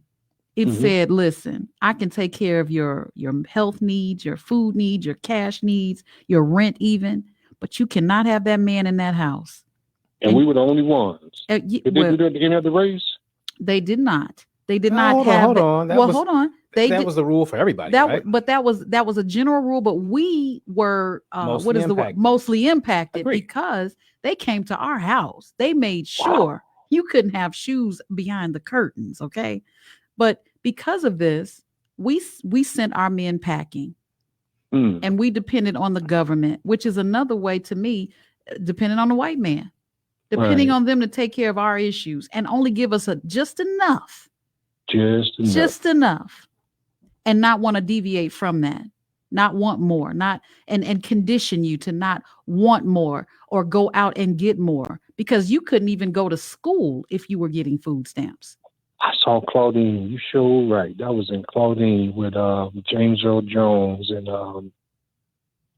what was that sister's name? Yeah, we know. No, we know the movie well. You're absolutely right. That was in Claudine. Yeah. So what do we? So we know they did it. So the question is, let's just that one point right there.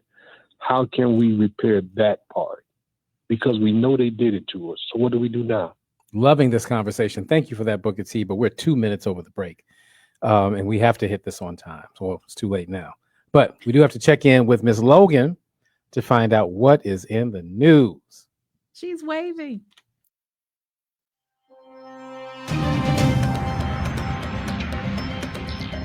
Hope you're having a marvelous Monday afternoon, Chicago. I'm Logan Page, and here what's happening in your local and national news. A former volunteer assistant wrestling coach for Deerfield High School faces child porn charges. Alexander Evan Cohen of Crystal Lake was held in McHenry County Jail on Friday on 10 counts of possession of child pornography. Cohen previously worked as a volunteer coach for the boys wrestling team for District 113 in 2018 to 2019 and 2019 to 2020. School officials say the charges don't involve any other current or former employees or volunteers. In other news, Evan F. Moore of the Chicago Defender won the Peter Lisagor Award for the best sports commentary for this column. Bears QB Caleb Williams' criticism of Nails fashion reflects fan homophobia.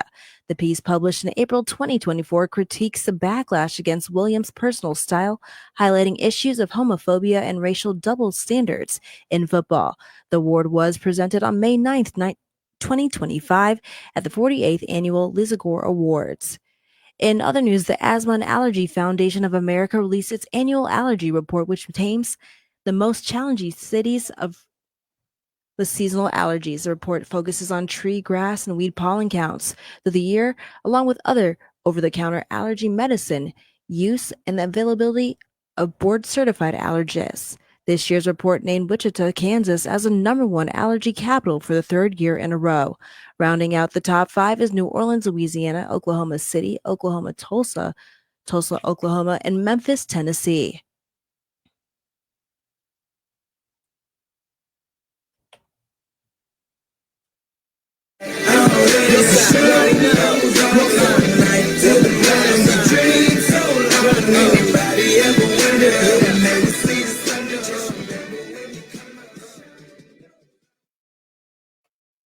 And the lineup for the Blue Notes Jazz Festival is being revealed. Lupe Fiasco, Big Daddy Kane, Little Brother, Willow, and Sabah are some of the artists that will be performing at this year's event.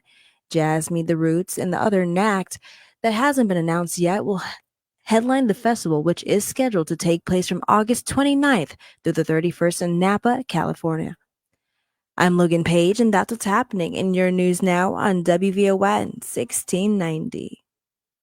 May and June are health awareness months at WVON, and we're putting your health in the spotlight. Your brain is your control center, and just like the rest of your body, it needs checkups. Early screening for cognitive health can detect changes long before symptoms appear, especially in Black communities where neurological conditions are often underdiagnosed. Knowledge is power. Talk to your doctor about brain health screenings. Stay sharp, stay ready. This message is brought to you by Neurogen Biomarking.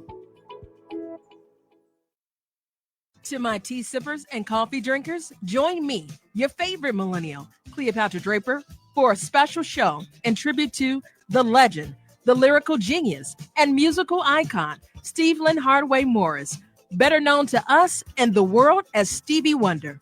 We'll hop a PJ and jet set to KJLH and pay homage and celebrate his life on the midday show. See you at 9 a.m. You don't want to miss our fire show.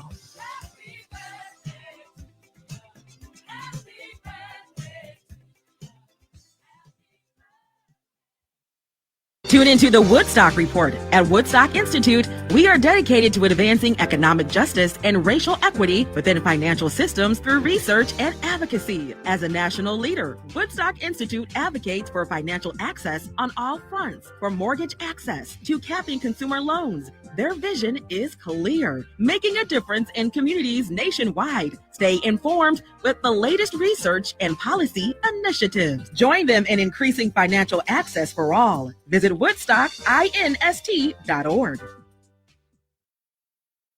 This report is brought to you by Macy's Backstage. What will you find at Macy's Backstage? How about essential warm water styles just $30 and under, like dresses, shoes, and bags, men's and even kids' looks. Find the latest trends, new arrivals, and great prices at Macy's Backstage store near you. WVON traffic and weather now. Good Monday afternoon, Chicago. I'm Logan Page, and here is your traffic update in Ryan downtown to 95th. Stop and go traffic, 37 minutes. I-57, Ryan to I-80, no delays, 15 minutes. There is an update, Ryan. The Burn interchange, there is a disabled vehicle causing the right lane to be blocked in Ryan at 63rd Street. Bishop Ford, Ryan to I-80, 94, slow traffic, 17 minutes. Stevenson due South Lakeshore Drive to the Tri-State, stop and go traffic, 44 minutes. Eisenhower Wolftoe Post Office, slow go, 49 minutes. Kennedy downtown to O'Hare, solid traffic, an hour and 5 minutes. And Eden's Montrose Lake Cook, smooth sailing, 14 minutes. Your weather for today: Chicago, more clouds, late rain, high of 78 and a low of 58. Tomorrow, scattered storms, high of 76 and a low of 57. It's currently 74 degrees and partly cloudy. I'm Logan Page, and that's your traffic and weather update on WVON 1690. Now back to Atiba Buchanan and LaDonna Raeh on the Talk of Chicago, 1690 WVON. Better let them have the talk. Girls will be girls. Cute ponytails and curls. Must put an end to the stress and strife. I think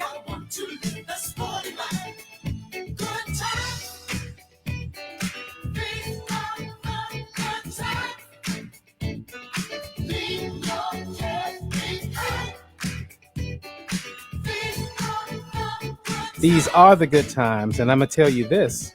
I tell you this.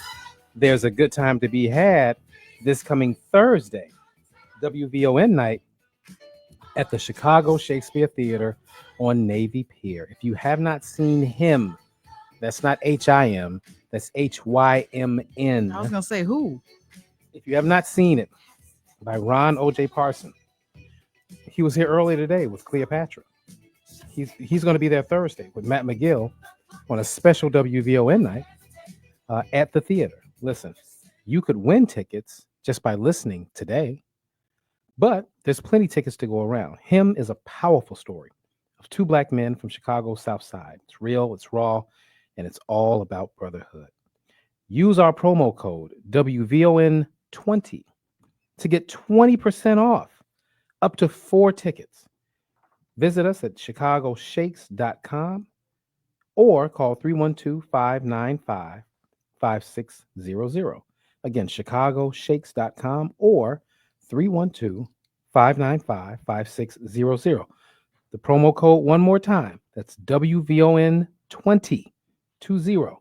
at chicagoshakes.com. Let me tell you guys about, if you have not been to the Shakespeare Theater in Navy Pier, it's a whole vibe. I have been there. I was there last year. I want to say it was late last year. And there's not a bad seat in the house. All of the sight lines are phenomenal. The sound system is phenomenal.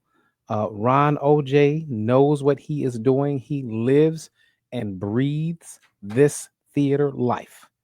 I see him at virtually, he's everywhere. What Jay-Z say? I'm everywhere. You never everywhere. there. I'm everywhere. You never there. Mm. Ron O.J. is everywhere. That said, he knows how to tell a story. I'm not trying to blow smoke at all. I am telling you, he is very committed to what he does. He knows what he's doing, and the venue in and of itself. Because once you get done, you just get to kick it around Navy Pier, and it's going to be 80 nice plus, out. right? 80 plus degrees all week long. Mm-hmm. What a better way to end the week. I love it. Right. So I just had to, just remind you guys of that. Now, are you going to be there? You come on, me? I know I'm gonna be there. I just want everybody to know. You know I'm gonna be there. Because you're like a theater buff. Absolutely. Yeah. And I'm gonna be there with one of my signature hats for sure. Oh, so nobody behind you can see. Mm-hmm. But you see me coming. I know. You're gonna take that hat off so somebody can see. So that being said, I feel like a little shade, but it's cool. So what I want you to do, because you and I were talking during the break, and oftentimes that's when some of the best conversations were had. But you were cooking. I said, I'm gonna go ahead and let you cook. So I'm gonna give you the floor because you had some great points about really what needs to be done and the effects and impacts that the welfare system has had on our community and how we need to break that generational curse. Yeah. Our community is covered in layers, and those layers have to be peeled back. So we're already born into a layer of being Black, and that just goes without saying. But then you add the layers of living in certain neighborhoods, having lack of health care, having welfare, loss of job, or not having a job, multiple siblings, or all of these things. And I know some people just kind of get caught up in, well, that was your choice, but it doesn't matter. It is what it is. So with the welfare layer, the only way we can truly address this is if we're dependent on welfare, and it says that we have to push someone out. I don't even think they check now, but you have to push someone out, but you're not able to thrive. We said you can't even go to school if you're on welfare. So you might have to roll back that welfare. But once you roll back the welfare, then what? What takes its place? We have to have that conversation. What can take the place of welfare? Once you decide what takes the place of welfare, which would be employment, having your own business, maybe going back to school, living on campus possibly, then you can roll back another layer, and that is lack of income. You roll back the lack of income, now you have money that you can put towards your living expenses, your net necessities for your family, possibly taking care of your children until they are ready to get going on to college. But you have to have these conversations so that you can peel back the layers, have a plan after you peel back the layers. Because if you just pull the scab off, how are you going to stop the bleeding? So that's what we were talking about. Yeah, and I agree with you. Again, in the macro. I think it can get a little murky in the details. Yeah. And how you play it out. I just want to be careful with our framing. I don't want to vilify not entitlement programs, but government programs, because they are there for a reason. The problem isn't somebody being on welfare. The problem is somebody being on welfare forever. Mm-hmm. Right. Mm-hmm. And so we, not only should you as an individual not be on welfare for the rest of your life, you certainly don't want to pass that down to your children. And now your some people aspire to do that. Yeah, absolutely. And that's the issue. It is fair. Everybody at some point may need a hand out and a hand up. And I don't have, and I would wholly support government's function in playing a role in that sometimes. It's for the good of the citizens. We all pay into this great thing that we call government. And so I believe that individuals are owed some degree of help. When we look at what the government has done for communities historically, the government built the middle class of this country coming out of World War II. GI Bill. They literally built the suburbs for white folk, right? And so there are many white people who are homeowners 3-4 generations later because of government intervention. And there is nothing wrong with the government. Not only is it not wrong, that's part of what governments, if that's not its responsibility, then what is its responsibility? Right? It's there to do what? Just take our money? Well, everything that should be used as a tool. We're saying the same thing. Right. If I call you up and say, Atiba, listen, I'm short on my grocery bill. Mm-hmm. Can you help me? You go, sure. How much you need? About 150. Well, it's $200. Yeah. You say, all right, I got you. You give me the $200. Next month, Atiba, I'm short on my grocery bill. Wait, is this the same grocery bill? No, it's a different one. If I'm constantly asking you for help, you're going to pause. You're going to pause and say, wait, how can we get to a point where you don't need my help? How can we get you self-sustainable so that you don't need to ask for help? The same thing goes for government. I'm not against government, but what you said is, I think, a piece of poison when you say it's owed to us. The help is owed to us. I believe that. The owed piece is where people get it mixed up and say they owe me and they don't have a time limit. You see what I'm saying? Oh, help is different than forever. And We've agreed on that point. Right. I'm not saying we didn't, but I think that some people put help and forever together. I don't see the benefit in being helped for a length of time that is longer than the time that I can actually get back on my feet. I don't see the benefit in that. But what it has become is a habit. It has become a learned behavior. It has become community goals because you hear the conversations saying, well, as soon as Brenda has a baby, the conversation comes up and says, don't forget to fill out your welfare, or don't forget to get your food stamps. Okay, that's fine. But for how long? I'll say this is actually the most succinct way that I can put it. I believe that all these points are true. I'm not going to debate you on any of them. I will say that I do believe, writ large, the way that the Black community finds itself not where it would like to be is not primarily because of people that don't have ambition. It is primarily because there are so many of us that do have ambition and lack opportunity. That's where the problem is for me. We're not held back as a community by the 15-20% of us that are on welfare. The vast majority of Black folk I know are hardworking, working 2 and 3 jobs just to make ends meet, just to still fall short. I think there's a piece missing. You said ambition and then opportunity. Right. But in between ambition and opportunity is guidance. Like, I may not know what to do with all this ambition. I may not know how to get where I want to be. I remember when I was in my 20s and I said, when I turn 30, I'm going to be a millionaire. I knew it. I'm going to be a millionaire. Mm-hmm. 26, 27, 28 came. I had no plan. So I didn't become a millionaire. But you had ambition. I had ambition. It's not enough. Yeah. I need the people that have made it out of the neighborhood, that leave the neighborhood, need to come back and help with the guidance of how people can make it with all that ambition. But instead they leave. They don't come back. Mm.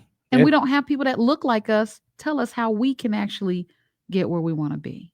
Interesting. Listen, Bill, Larry, you guys are going to help us put a button on this conversation on the other side of the break. It's 4:49. Sit tight. We'll be right back. More from Atiba Buchanan and LaDonna Raeh coming up on the Talk of Chicago, 1690 WVON. Experience luxury at a level never before seen in Chicago's Southland. Lavish hotel rooms and suites, relaxing spa treatments, 16 stories of towering elegance. It's now open and ready for you at Wind Creek Casino. Upgrade your casino experience today. Book your room and explore the full salon menu at windcreek.com/visit. Must be 21 years or older. If you or someone you know has a gambling problem, crisis counseling and referral services can be accessed by calling 1-800-GAMBLER. You belong here. You're worth all the time and resources that City Colleges of Chicago will invest in you. From personal advising to scholarship opportunities and more, it's all here for you. You're part of a community at City Colleges where everyone can access a world-class education and complete support. You have a goal? Love it, live it with classes at City Colleges of Chicago. Apply today at ccc.edu/apply. Chicago, this is Maticus the Black Spartan, and WVON is proud to be the official radio partner of the Chicago Blues Festival starting June 5th through the 8th. The fun starts on Thursday, June 5th, and WVON has got your tickets for a night of blues, fun, and legends. Join me and WVON Sir Henry as we kick off the Chicago Blues Festival at the iconic Ramova Theater, 3518 South Halsted, with the legendary Bobby Rush. She's a good one. And Chicago's own Billy Branch.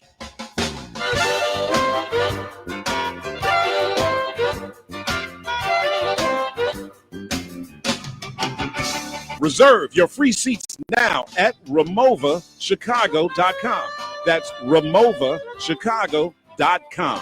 Then keep it locked to WVON to win VIP tickets to the Ramova and to hear more about this year's lineup.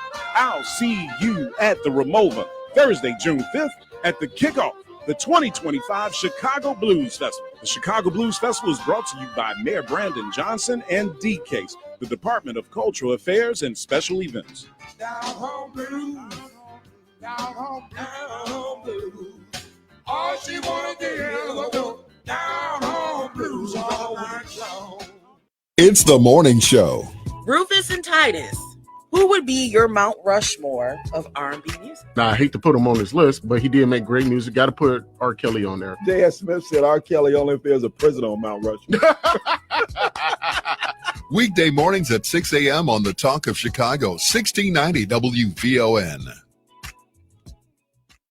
This report is brought to you by Staples Stores. With Staples Hot Deals, you'll find super low prices on hundreds of items for back to school. Right now, 24-pack Crayola crayons and comp books are just 45 cents each at Staples. Plus, save even more with the Easy Rewards program. Ends 9/14. Prices valid through select stores. Prices valid in select stores. Limit 30. Save big on back to school at Staples.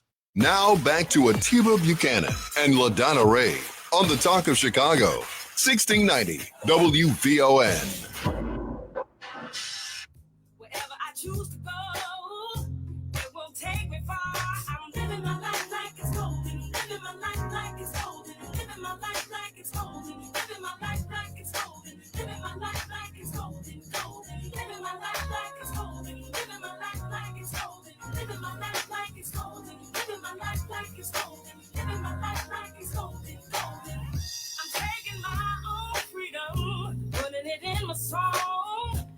Hi there. Welcome back to WVON 1690. Oh, I'm just so cheeky today. You are. I am. It's cute on you, though. Thank you. You guys are listening to the afternoon show with Atiba Buchanan and LaDonna Raeh, and it's our official day today. Day 1. May 12th. May 12th. Come the on. Day after Mother's Day. We are living our lives. Yeah. Like it is golden. Like it's golden. All right, we're going to get to these callers, but if you want to call in, don't forget you can save our phone number in your phone. It's 773-591-1690, and you can find us on Facebook Live. Put your comments in the comments section, and we will read them. Yes. Yeah, let's do that after the call. So All we'll read right. a comment or two. Hey, Hi, Bill. Don't mess Yes, how you with doing? Bill. Long time caller. Yes, just I heard what you're saying about people who are living off, I guess, the fat of the land, so to speak. But I take it a different way. Many people have, if you remember in the projects when they had the Robert Taylors and all of that, there was a thing with a lifestyle that was forced upon people. Fathers were forced to leave the apartment because the social worker was coming and split up families, and young men learned how to live just with the mother and their father hiding. A poor example of what a family's supposed to be. And this was done by the government. The government said that he hasn't a right to be there if she's living in that facility. I say this, the government is wrong. Even a dog has a house. Even a dog has a doghouse. So why do human beings have to be treated so low? There should be a minimum standard of living for everybody, whether they work or not. I believe that. How can you bail out banks? How can you bail out New York City? How can you bail out multi-billionaires? How can you put trillions of dollars into the national defense and tell me we can't solve this problem? I think we can. It's just that people don't care. Because if a person wants to go to college or not, that's their decision. If they want to lift up out of the bottom or not, that's their decision. But I say this, human beings are not supposed to live like that just because we say they're not trying on their own. We need to reevaluate what the floor is, right? Yes, we have to reevaluate the floor. It's no possible way you can live. I mean, look at that. You kill the whole family, the wife and husband working at McDonald's and Burger King and still can't afford to live in an apartment with 2 babies. That's where we are right now. Even if they have education, they can't get a job many times. Right now, under this administration, they're going to be the first one to hire. And right now, I'm pretty sure in Washington, D.C. and across this country, right now, they are the first one hired. They pulled themselves out their bootstraps. They did everything right. They went to school, and still the system let them down. Bill, I'm speechless. Yeah. Because I'm speechless. I agree with everything that he said. I do believe that residency, that a roof over your head, however meager, is a right. I do believe that food is a right. People should not be hungry. Right. That for me, that's the floor. Now you can decide whether or not you want to live in a McMansion or a one studio, but I don't think we should have homeless people. And the numbers are going up. You're right. I don't think we should have starving children and starving people. But I'm with Bill on that. We need to reevaluate what the floor is. Larry, thank you so much for calling. Hi, Larry. Hey, Larry, you got us on mute. There we go. Now we can hear you. Congratulations to both of you. Thank you. In terms of your new role. Hey, I just wanted to chime in real quick to give you my take. One, let me say I agree with the students 100%. I think they protested the way they knew how to protest. And I think the other side of that, when you talk about step 2, when you have a protest like that who makes national news, you're going to impact people who enroll at that school. You're going to affect their bottom line. And that's the only thing that I believe that white people understand, is that you either got to put something on their ass or you got to cut a hole in their pockets. That's how I see the world. And I think that when people talk about protests, some people are very angry at Dr. King and even Malcolm X in terms of, especially with Dr. King, in terms of his protests. A lot of ministers were against him because they were afraid that he was creating some problems that they would be facing. But I'm glad Dr. King didn't succumb to anyone's opinion. They did what needed to be done. If they hadn't done, we would still probably be, I dare say, farther behind than we are today. My last point I'll make in terms of government spending, and I say this all the time, but Donna knows I say it all the time, is that when I take a look at, when they say what government owes us and what it doesn't owe us, we're careful to point out to ourselves that, they don't owe us anything. But yeah, they do. And let me just give a quick point. When you take a look at the Department of Transportation, it's funded by highway infrastructure, which means that every time you put gas in your car, you're funding highway infrastructure.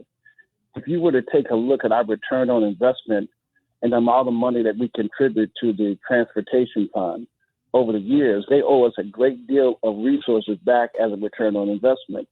So I do think we have to understand that government gets money and that we pay in our taxes. That money goes back to DC and then it's distributed back into our community. It's important for us to understand they ain't giving us any damn thing. At the end of the day, they really aren't giving you something. If they can convince you that it's their money and that they're doing you a favor, then they've already got you psychologically defeated because they're not giving you anything. It's your money, and you have a right to participate when your dollars help create the opportunity. And I pose on that. I love it. Thank you, Larry. He's right. He's absolutely right. Well, it's almost 5 o'clock, and we're going to put a button on this because it's time to, you know what month it is. It's actually May, and we got to talk about health and wellness. Yes, all of May and June. We'll get into it on the other side break. He's playing us off. It's fine, Matt. It's fine. Is that the shuffling music? Right? You know. So we got to take a real quick break, but Ed, we're going to squeeze you in. So Hey, sit Ed. tight. And we have a great guest coming up. Dr. Niva Lubin-Johnson is going to be talking to us about respiratory illnesses in this health and wellness season here on WVON. Sit tight, guys. We'll be right back. Where's my inhaler?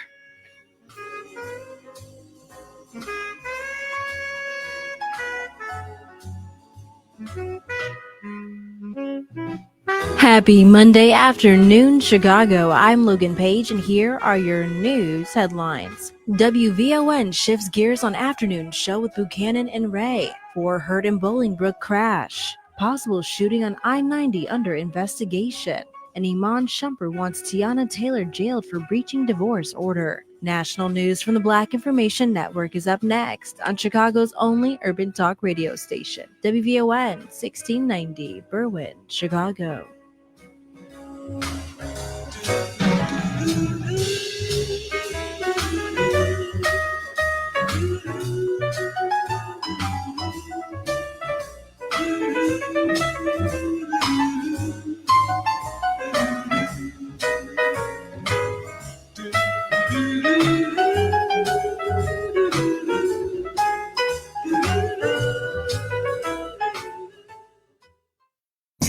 I'm Vanessa Tyler on the Black Information Network, your home for Black News First. But it just wasn't any white jury from Hamilton County. It was the most racist and the most redneck jury that they could have ever found. What's really outraging the Tennessee Black community is how the defense for the Black former Memphis cops were able to pull off getting a jury not from Black Memphis, but from Chattanooga. The jury was all white and acquitted the cops who beat Tyree Nichols on video of all charges. During a news conference in the pouring rain, Tyree's mother, who gave compelling testimony during the trial, how her son's head was the size of a watermelon after kicks to his head, says that white jury did not see the humanity of her frightened son. What they saw was a Black man running from the police. Say that. Yes. They didn't care that my son was afraid for his life. The ex-cops acquitted in state court of murdering the 29-year-old Black man were found guilty in the federal trial and still face the possibility of prison. And I say segregation now, segregation tomorrow, and segregation forever. America's ugly history? Critics say it's America's present. The haunting words of Alabama's former Governor Wallace before he changed his racist views. An opinion piece on NewsOne.com details how those views are entrenched in the Trump administration with the obvious and deliberate rollback of civil rights, pointing to the Justice Department's announcement it would be lifting a school desegregation order in Louisiana. Critics say while we all see the president destroying DEI, the administration is systematically dismantling civil rights. No more woke handouts based on race. It's totally unconstitutional, shouted on Truth Social as the president announced the end of the Digital Equity Act. That was the program by President Biden to allow the low income, veterans, the disabled, minorities to gain access to high-speed internet. It was a way to close the digital divide. Trump says it's an illegal $2.5 billion giveaway. The mission of the library is to engage, inspire, and inform the Congress and the American people with a universal and enduring source of knowledge and creativity. That's Carla Hayden. She was the historic Librarian of Congress, first Black and first woman, confirmed by the Senate. It was a position she held since 2016. That's until she was abruptly fired by the Trump administration. She was targeted by the conservative group, the American Accountability Foundation, who labeled her woke, anti-Trump, and a promoter of radical content. Supporters are outraged, knowing Hayden's reputation as an extremely knowledgeable archivist of information, facts, and most importantly, the truth. I'm Vanessa Tyler on the Black Information Network, your home for Black News First. This healthy reminder is brought to you by Neurogen Biomarking. Did you know that 35% of people on dialysis are African American? Blacks suffer from kidney failure 3 times more than Caucasians. It's the leading cause of death due to its link to heart attacks and strokes. If you have kidney failure, honor your diet and fluid restriction and know your numbers. This healthy reminder is brought to you by Neurogen Biomarking. Hello, I'm Dr. Ansel Johnson, Clinical Director of Vision Salon Eye Care Associates. Since 1990, we've empowered our community with the knowledge and care to maintain healthy vision for life. From expertly managing diabetic eye disease to offering stylish eyewear from African American designers, along with other well-known brands. Everything we do is centered on you. Don't wait for symptoms. Protect your eyesight today. Call or text 708-385-0013. Again, that's 708-385-0013 to schedule an appointment. Visit visionsalon.com to explore eyewear you will love. Vision Salon Eye Care Associates. Excellence in eye health and education and care. Be well, see well, and be blessed. Purchase a 7 times bingo multiplier instant ticket from at Illinois Lottery and play with purpose. Over $1.2 million has been raised to help support the United Negro College Fund educational scholarships in Illinois. Purchase one today to raise even more. Be smart, play smart. Must be 18 years or older to play. Game odds available at IllinoisLottery.com. Hey Alexa, play WVON 1690 AM. Getting WVON 1690 AM station from iHeartRadio. Try it out for yourself. America is listening to WVON. This report is brought to you by Robert Half. At Robert Half, they found that 67% of companies want to increase contract talent. That's why their recruiters, expertise, and award-winning AI work quickly to find the skilled candidates you want. At Robert Half, they know talent. Visit roberthalf.com/talent today. WVON traffic and weather now.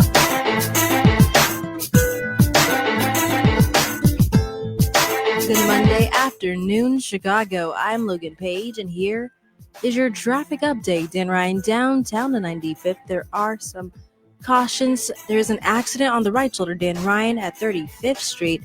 And there is a disabled vehicle causing the right lane to be blocked, Dan Ryan, at 63rd Street. There is also an accident, Dan Ryan, at 79th. 33 minutes, I-57, Ryan to I-80, slow traffic, 15 minutes. Bishop Ford, Ryan to I-80, 94, slow go, 17 minutes. And there is an accident reported Bishop Ford before 130th Street. Stevenson due South Lakeshore Drive to the Tri-State, solid traffic, 43 minutes. Eisenhower, Wolf to a post office, slow go, 45 minutes. Kennedy downtown to O'Hare, bumper to bumper traffic, an hour and 11 minutes. And Edens Montrose Cook, smooth sailing, 14 minutes. Your weather for today, Chicago, more clouds, Late rain, high of 78 and a low of 58. Tomorrow, scattered storms, high of 76 and a low of 57. It's currently 74 degrees and cloudy. I'm Logan Page, and that's your traffic and weather update on WVON 1690. The views expressed on our programs are not necessarily those of WVON, Midway Broadcasting Corporation, or our participating sponsors. From the Xfinity Studios at WVON, it's Atiba Buchanan and LaDonna Raeh on Chicago's Essential Storyteller, 1690 WVON.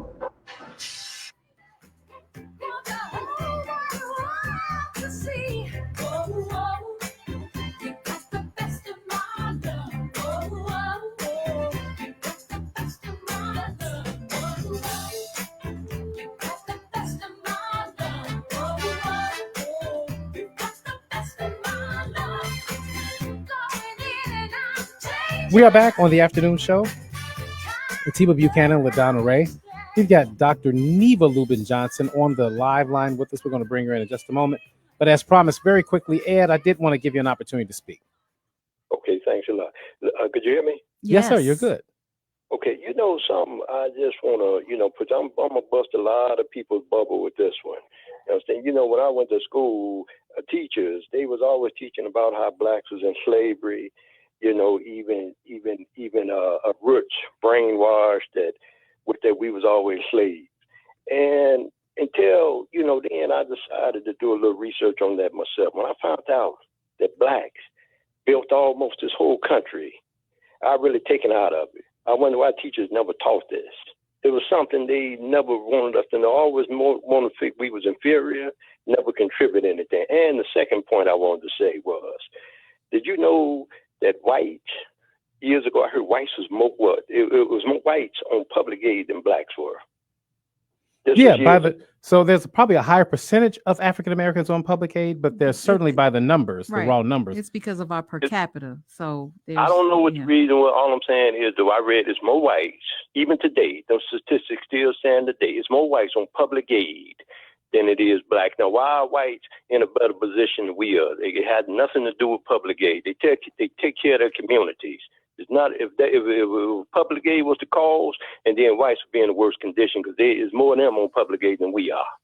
Very well said, Mr. Ed. We appreciate the call. That's a whole nother show. I mean, there's so much that can be said about that, but I know that we have our guests waiting, so I don't want to take too much time. Absolutely. That said, it is Health Awareness Month, not just in May, but also in June, because when we talk about health, we talk about wealth, right?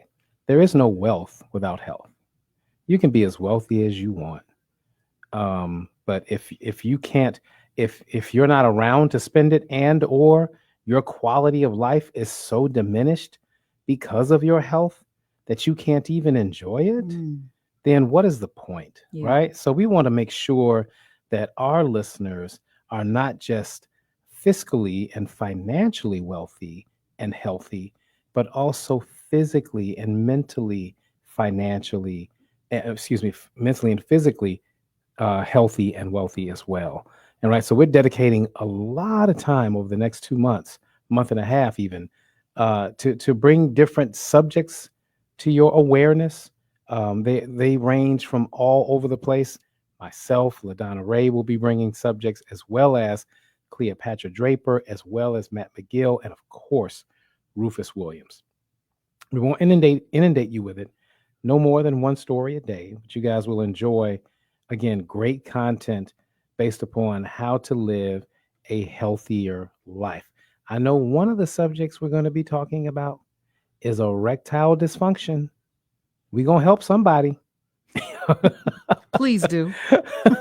Because I'm telling you, they're out there. They are out there. Mm-hmm. And so, but again, the good news is we're going to have great information, not to shame you, to help you. That's what we're here to do. Oh, I'm sorry. Before you go to our caller, our guest, on the other side of ED is menopause. So yeah, ladies, we got to, and we're having that conversation. Yes. Yeah, menopause, premenopausal. I mean, I think misinformation and the lack of information is one of the worst things that you can have happen, and especially when you think it's just you. Mm-hmm. And right? You're in denial. Yep. Yeah. Oh my goodness. So let me bring on my good friend. Yes. She's a good friend of me personally, of this station, and of this city. When I tell you she is on every board, anything medically related here in Chicago, she is one of the preeminent voices, not just for people in general, but Black people specifically. And I'm very thankful to have Dr. Niva Lubin-Johnson on with us. How are you today?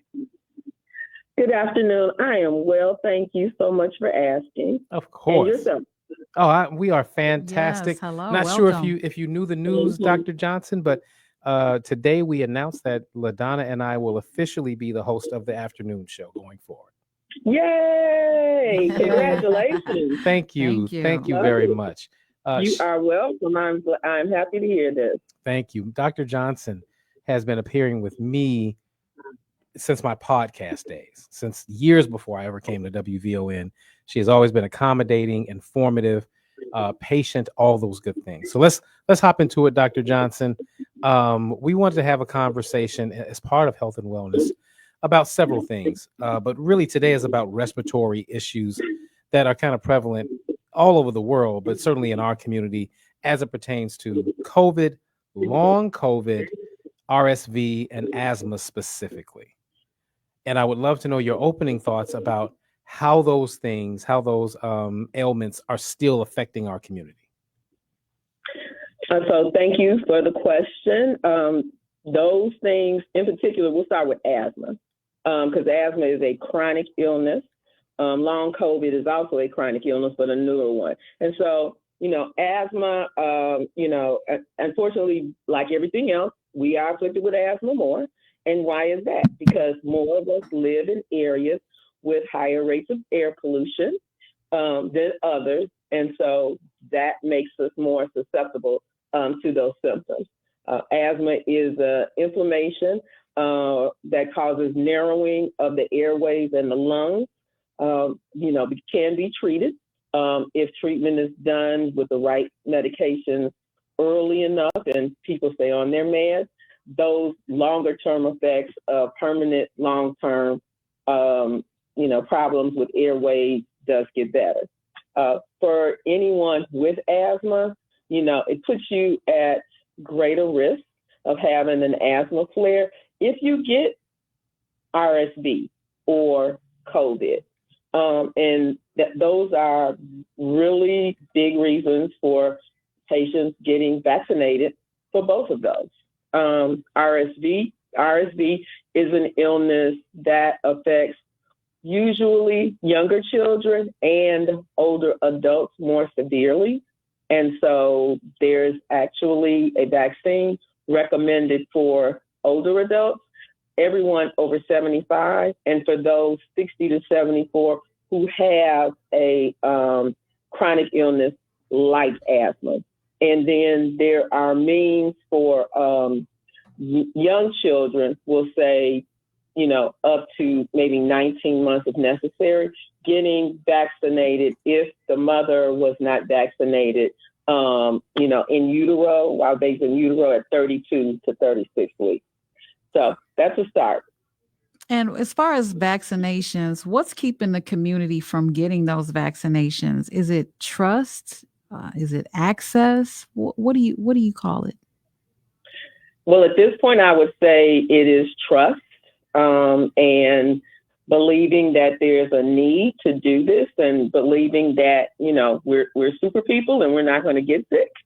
I was at a conference last weekend, and one of the speakers talked about how they were working with someone about, COVID vaccinations during, I think it was like 2021, after vaccines came out.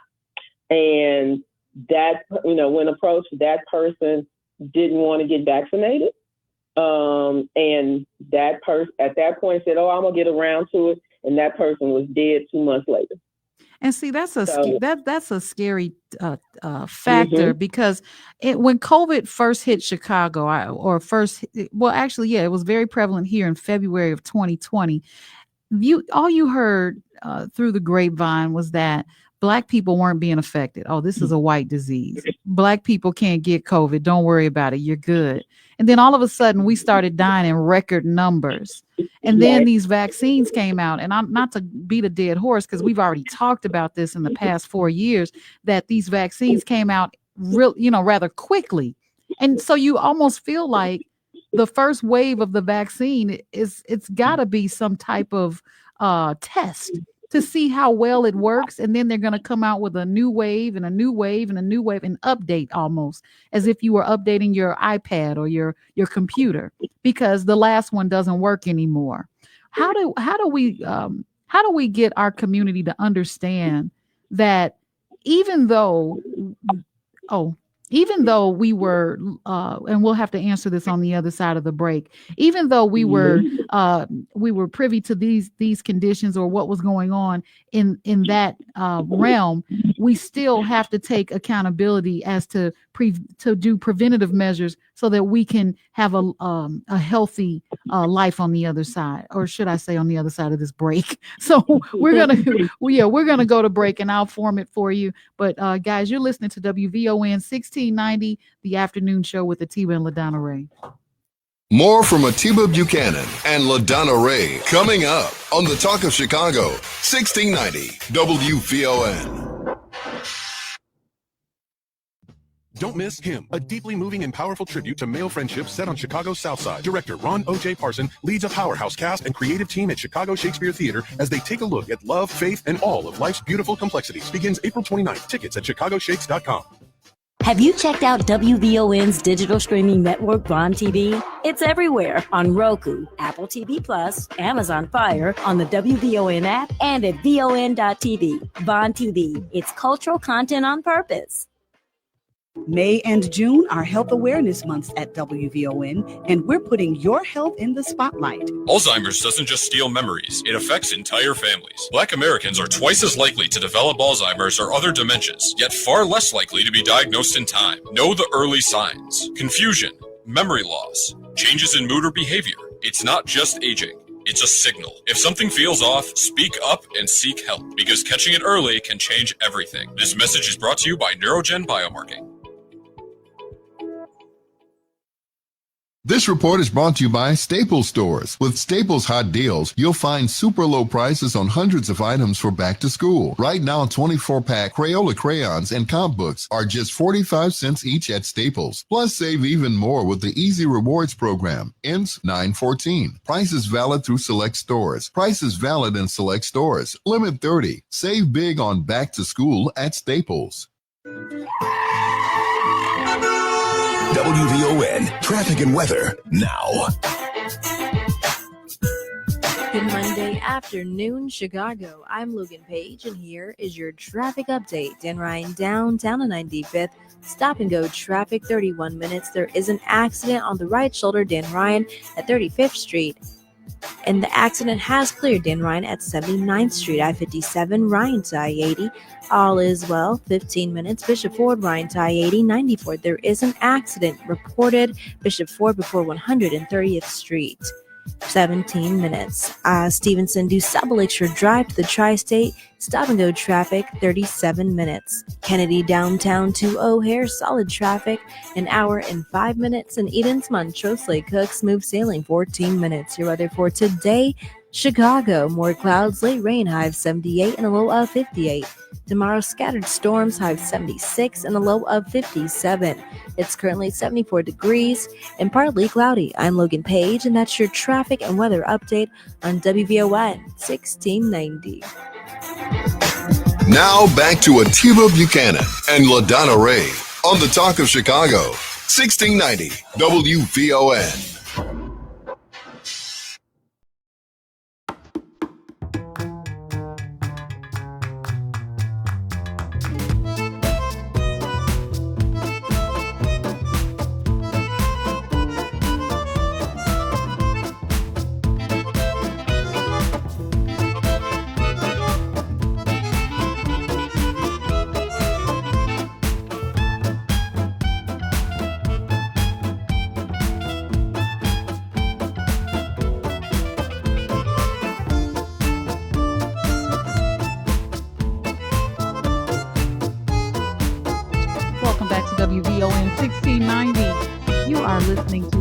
afternoon show hosted by Atiba Buchanan and LaDonna Raeh. And we have a lovely guest on, Dr. Johnson. Dr. Johnson, before we went to break, I wanted to ask basically, what do you say to those that may be skeptical about vaccinations based on everything that we've been through just in the recent years of COVID? So let's start with telling the truth, okay? First of all, Moderna came out with one type of vaccine and Pfizer had another. For Moderna, there was a sister working on this formulation before COVID hit. And so when COVID came along, they just had to formulate the virus to put it into the medium to introduce it. At Pfizer, there was also a woman who was working on the means for a vaccination. She is Caucasian, European, but she was doing what she needed to do too. And although people think, it came about too fast and stuff, really, the means for these vaccinations were already in the works in terms of how to administer them. So the newness is not necessarily the newness. The rest of this is everybody who's grown got childhood vaccinations. Your parents did not question the need for you to have childhood vaccination. They are safe. No matter what anybody else wants to say or think, they are safe. And these are safe too. And they prevent the loss of life, as I already told you. COVID in particular also prevents the illness to be as serious as it can be. I've had COVID twice. The second time I got it, I tested myself because I had been what I will call a super spreader event and didn't protect myself as well as I could be. But where I was, I'm not sure if I could have. But anyway, I really wasn't having any symptoms. But because I knew other people who were there who were testing positive, and I had to go to work soon around people, I did test myself and I was positive. But I really didn't have much of symptoms at all. And the first time, I just had like a scratchy throat, which was kind of unusual for cold symptoms at the end of June. Yeah, it's kind of hard to tell which is which, if you're just having a cold or if you have COVID. Right. And that's why you got to be in tune to your body. It's like, I know a scratchy throat for me is a prodrome for a cold. And I typically don't get summer colds. But this was the last weekend in June. And I got it and it was persistent. And once again, it's Sunday, Monday morning, I got to go to work and see people. And so, I went ahead and tested myself again. And so I think just you got to be aware. I would still suggest having access to tests just to be sure, but still get the vaccine. It is still being stocked in pharmacies and, so it is accessible. You mentioned earlier that Black children or Black communities are more prevalent with asthma. And I'm an asthmatic. I was diagnosed at 6 months old, and I know the twists and turns that I've taken. And there was even a period where I didn't have an attack for 10 years, and then suddenly they came back. But because of the triggers, mainly mold, cockroach droppings, air pollution, different types of environment, cigarette smoke, because of those triggers, what can people do to prevent or have a healthier life and live with asthma? If you have asthma, you definitely need to do an environmental scan of your surroundings. And that making sure, your home is as absent of allergens as you can possibly make it. And so that means cleaning and dusting on a regular basis. It means in the summertime, you may not be able to crack the windows, but you have to run your air conditioner so things don't get in your house. And so that's what those things mean. When we have, asthma action alert days or air pollution alert days, you need to stay indoors and not go outdoors. And so if you smoke, you need to quit. Unfortunately, I think I have a relative who was recently in ICU with an asthma attack who may still smoke. And that's unfortunate. And the secondhand smoke too is a problem. And also, but there are means out there to help you to quit smoking. Illinois Department of Public Health has a program to help you to quit smoking. So there are means to help with that. But it is important to not smoke, but also to avoid secondhand smoke, because that can be harmful also. Yeah, that's a trigger there. Dr. Johnson, earlier when you talked about asthma, you kind of mentioned, or at least alluded to, environmental factors being a big part of it, and at least in the explanation as to why certain communities have higher concentrations of it than others. Can you dig down that rabbit hole just a little bit more, if I'm using the right phrase, in environmental factors? What do those things include, and how can we be more aware of them? So my father's family lived in Lake Charles, Louisiana, which is in the southwest corner of Louisiana, 30 miles from the Gulf, 30 miles from the Texas border. It is, oil refinery alley, for lack of a better word. And so being in an environment where the pollutants are in the air because you've got, oil being refined is an environmental risk. I mean, Hazel Johnson and Allgale Gardens, from Allgale Gardens, that was important because they were right across from steel mills.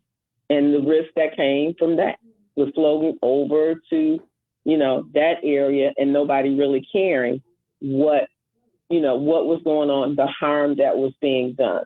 What was it, up Pilsen Pilsen area? There was an issue up there.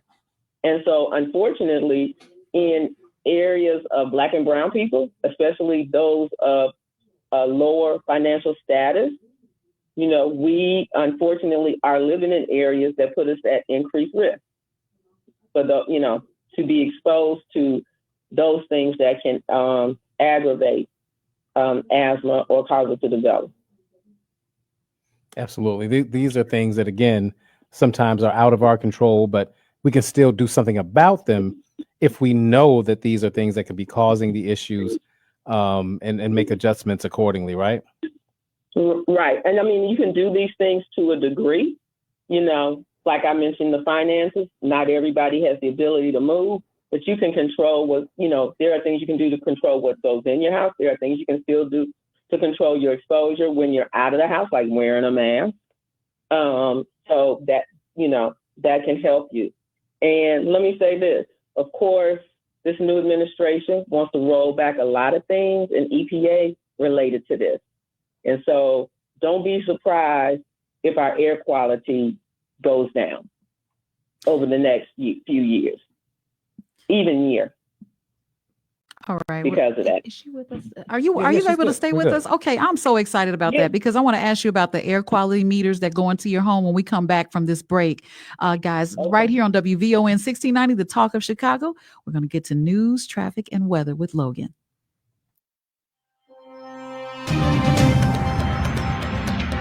Hope you're having a marvelous Monday afternoon, Chicago. I'm Logan Page, and here's what's happening in your local and national news. WVON, Chicago's premier Black Talk station, has named Atiba Buchanan LaDonna Raeh as a new co-host of its afternoon show. They will focus on breaking news, social justice, and Black economics, while also featuring a weekly Relationship Thursdays segment. Buchanan will continue as WVON's program director, and Raeh brings over 20 years of media experience to the station. WVON, a respected media institution for over 62 years, remains a key platform for discussing issues affecting the Black community.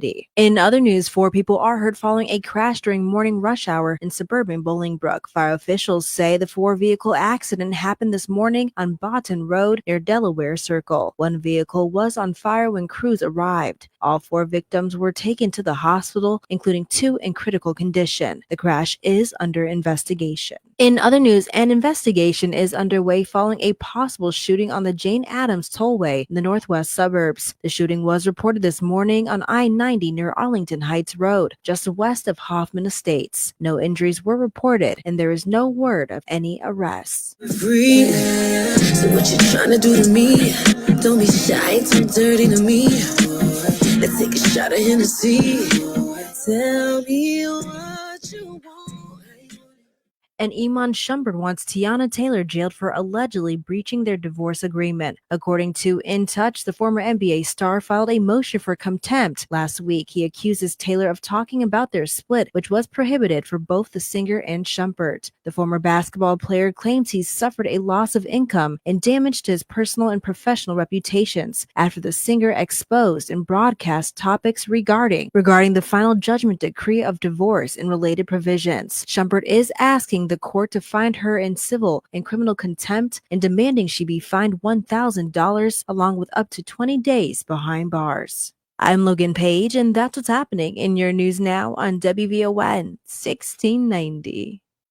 To my tea sippers and coffee drinkers, join me, your favorite millennial, Cleopatra Draper, for a special show in tribute to the legend, the lyrical genius, and musical icon, Stevlin Hardaway Morris, better known to us and the world as Stevie Wonder.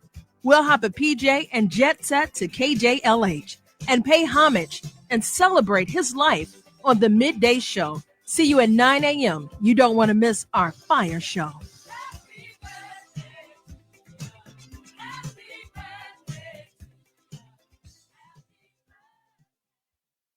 Tune into the Woodstock Report. At Woodstock Institute, we are dedicated to advancing economic justice and racial equity within financial systems through research and advocacy. As a national leader, Woodstock Institute advocates for financial access on all fronts, from mortgage access to capping consumer loans. Their vision is clear, making a difference in communities nationwide. Stay informed with the latest research and policy initiatives. Join them in increasing financial access for all. Visit woodstockinst.org.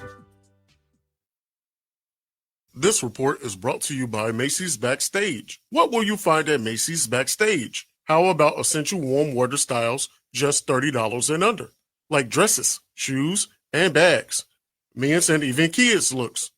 Find the latest trends, new arrivals, and great prices at Macy's Backstage store near you. WVON traffic and weather now. Good Monday afternoon, Chicago. I'm Logan Page, and here is your traffic update. Dan Ryan downtown the 95th. Stop and go traffic. Both accidents have cleared. 32 minutes, I-57, Ryan to I-80, slow traffic, 16 minutes. Bishop Ford, Ryan to I-80, 94, there is an accident reported. Bishop Ford before 130th Street, 17 minutes. Stevenson due South Lakeshore Drive to the Tri-State, stop and go traffic, 35 minutes. Eisenhower, Wolf Toe Post Office. Please be cautious. There is an accident. Eisenhower at California Avenue, 44 minutes. Kennedy downtown to O'Hare, solid traffic, 58 minutes. And Eden's Montrose Lake Cook, smooth sailing, 14 minutes. Your weather for today, Chicago. More clouds, late rain, high of 78 and low of 58. Tomorrow, scattered storms, high of 76 and a low of 57. It's currently 74 degrees and partly cloudy. I'm Logan Page, and that's your traffic and weather update on WVON 1690. Now back to Atiba Buchanan and LaDonna Raeh on the Talk of Chicago. 1690 WVON.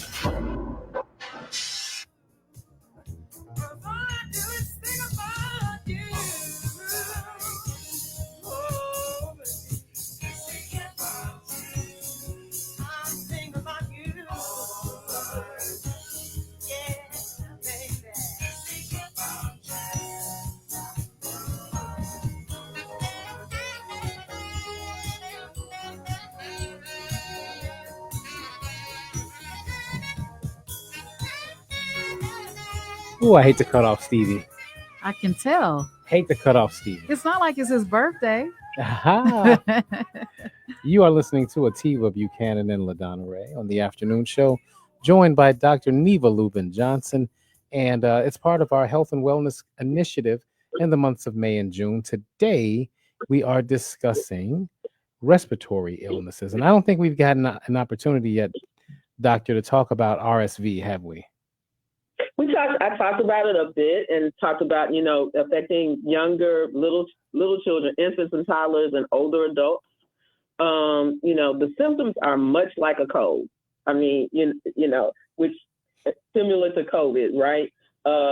Sneezing, more coughing, wheezing, like you do in asthma, sore throat, runny nose, fever. But the thing is, you want to see if this is occurring in a little person or an older adult, and it's stretching on for a little bit, then you might want to start thinking about RSV. The good news is it's May, we're out of RSV season. It's typically, fall through, winter. So like till March. So let's say September is starting up through March, it's over.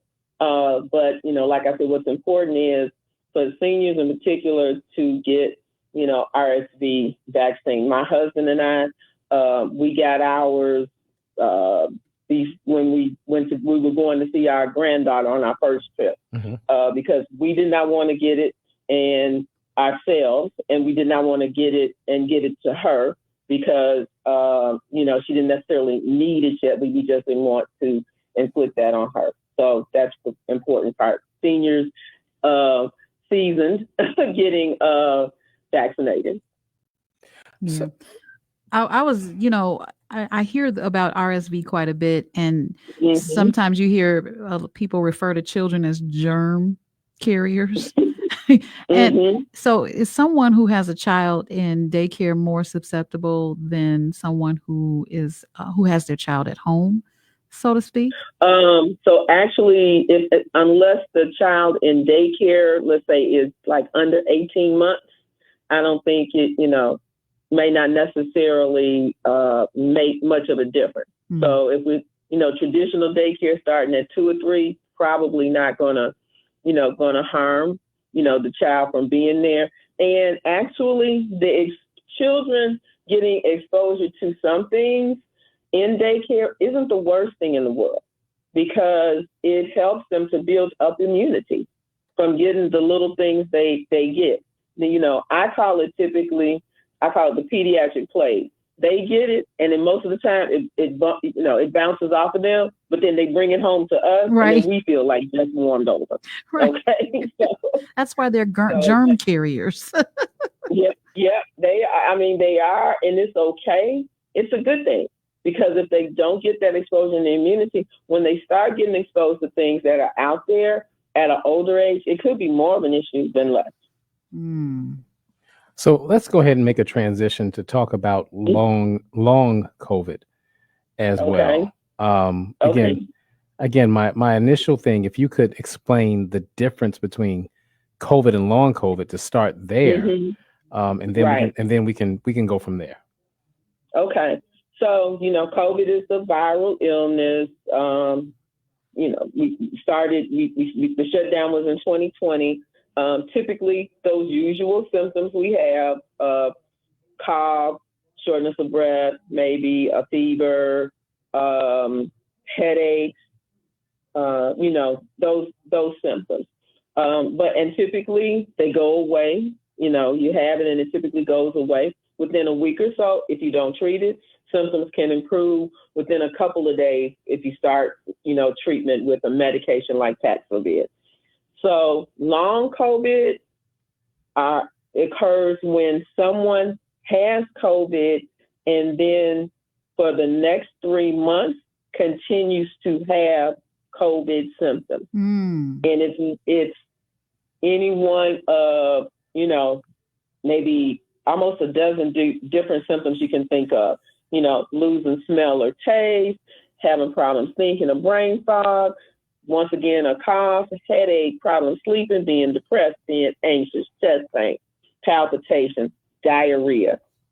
So that's what happens, in terms of people having the symptoms that progress to long COVID. Are these individuals still showing positive for the virus, or they're negative at this point? Not necessarily, no. Although one of the treatments now, even though they aren't necessarily testing positive, is actually like a low dose of Paxlovid to take to help with it. So, but why does it occur? There's a thought that people get tiny blood clots, like in their lungs or their brain or other organs, that keeps them from working properly. Mm-hmm. So you think about, talked about, cough and, cough being a symptom. Well, if they're getting little blood clots in their lungs, that could be a reason for a cough. That could be a reason for chest pain. It could be a reason even for palpitations. Could it be because the immune system is overreacting and causing inflammation in organs and tissues? So there are different reasons for that. There's a thought that the COVID, the virus itself is causing something in your body that's been laying low to, come out again. So like Epstein-Barr, the virus that causes mononucleosis. Wow. There's also been some reports of some long-term effects that have been a result of the vaccine, but not directly related to. And there's some skepticism. I'm going back to the skepticism, because if you have individuals that have taken the vaccine and now they are experiencing organ issues with their organs that they didn't have before that, it's hard to tell if that's the COVID, the long COVID, or if that's from a result of the vaccine. What do you say to those that have that concern? So, there are specialists who can sort this out. I know Rush has a center for long COVID, and should be able to sort those out if you think it's because of the vaccine. Remember, if somebody's had the vaccine and having symptoms after the vaccine, that's one thing. If somebody's had COVID and having symptoms after COVID, that's another thing. That's an easy way to distinguish between the two. Mm-hmm. And probably a long COVID center could probably help those who are having problems related to the vaccine. Well, Dr. Johnson, I just really want to thank you. But before we let you go, can you tell our listeners what they need to be doing to keep their respiratory health up to par? So the number one thing is wash your hands. Hand washing is so important in terms of decreasing communicable disease. If you're feeling ill with a cough, runny nose, etc., don't go out. Don't go. Don't be around people. If you're suspicious that it's COVID, get a COVID test and test yourself. We're getting out of flu season now, but there are actually flu tests and combination flu COVID tests that you can do yourself too when that season comes back around. But it's just being mindful of others and yourself, and doing those things to protect yourself and to protect others. Thank you. Dr. Johnson, thank you so much for joining us on today. I'm sure you've given somebody some insight and some comfort. Everybody. As to what they can be doing better and how they can continue to take care of themselves. I just want to give you the last word. We got about a minute before we go to break. Just what people, what cautions should people be taking at this point? Or should we just be out enjoying ourselves now? I mean, we should, of course, enjoy ourselves. Finally, we're getting some spring, summer-like weather. So I think we've been waiting on this long enough. And so get out there, enjoy it, but be mindful. If you're not up to date on your COVID vaccine, please go get it. They're there. We will be traveling and doing other things over the summer. And so you're still at increased risk for it. It hasn't gone away. And, and be mindful of those things. Be mindful of your family and your friends, because they'd appreciate it too. And I'm sure you want them to treat you the same way. So enjoy yourself, but, be careful. Wash your hands. Cover your mouth with, coughing to your elbow. So those types of things you want to be careful about. Nice. The simple things. All right, Dr. Johnson, we appreciate your time, and we appreciate you always being on the ready for WVON. That means a lot to us. Yes, Dr. You are more than welcome. And to both of you, congratulations again. Thank you, Dr. Niva You're Lubin-Johnson. welcome. Have a good rest of the day. All righty. All right, guys, it's 5:48. We got to take our last break of the day. When we come back, it's time to give away tickets. I hope you're still with us. Yes. It's time to give away tickets to see him. Let's get this over with so we can do it on the other side. We'll be right back. Our first giveaway. More from Atiba Buchanan and LaDonna Raeh coming up on the Talk of Chicago, 1690 WVON.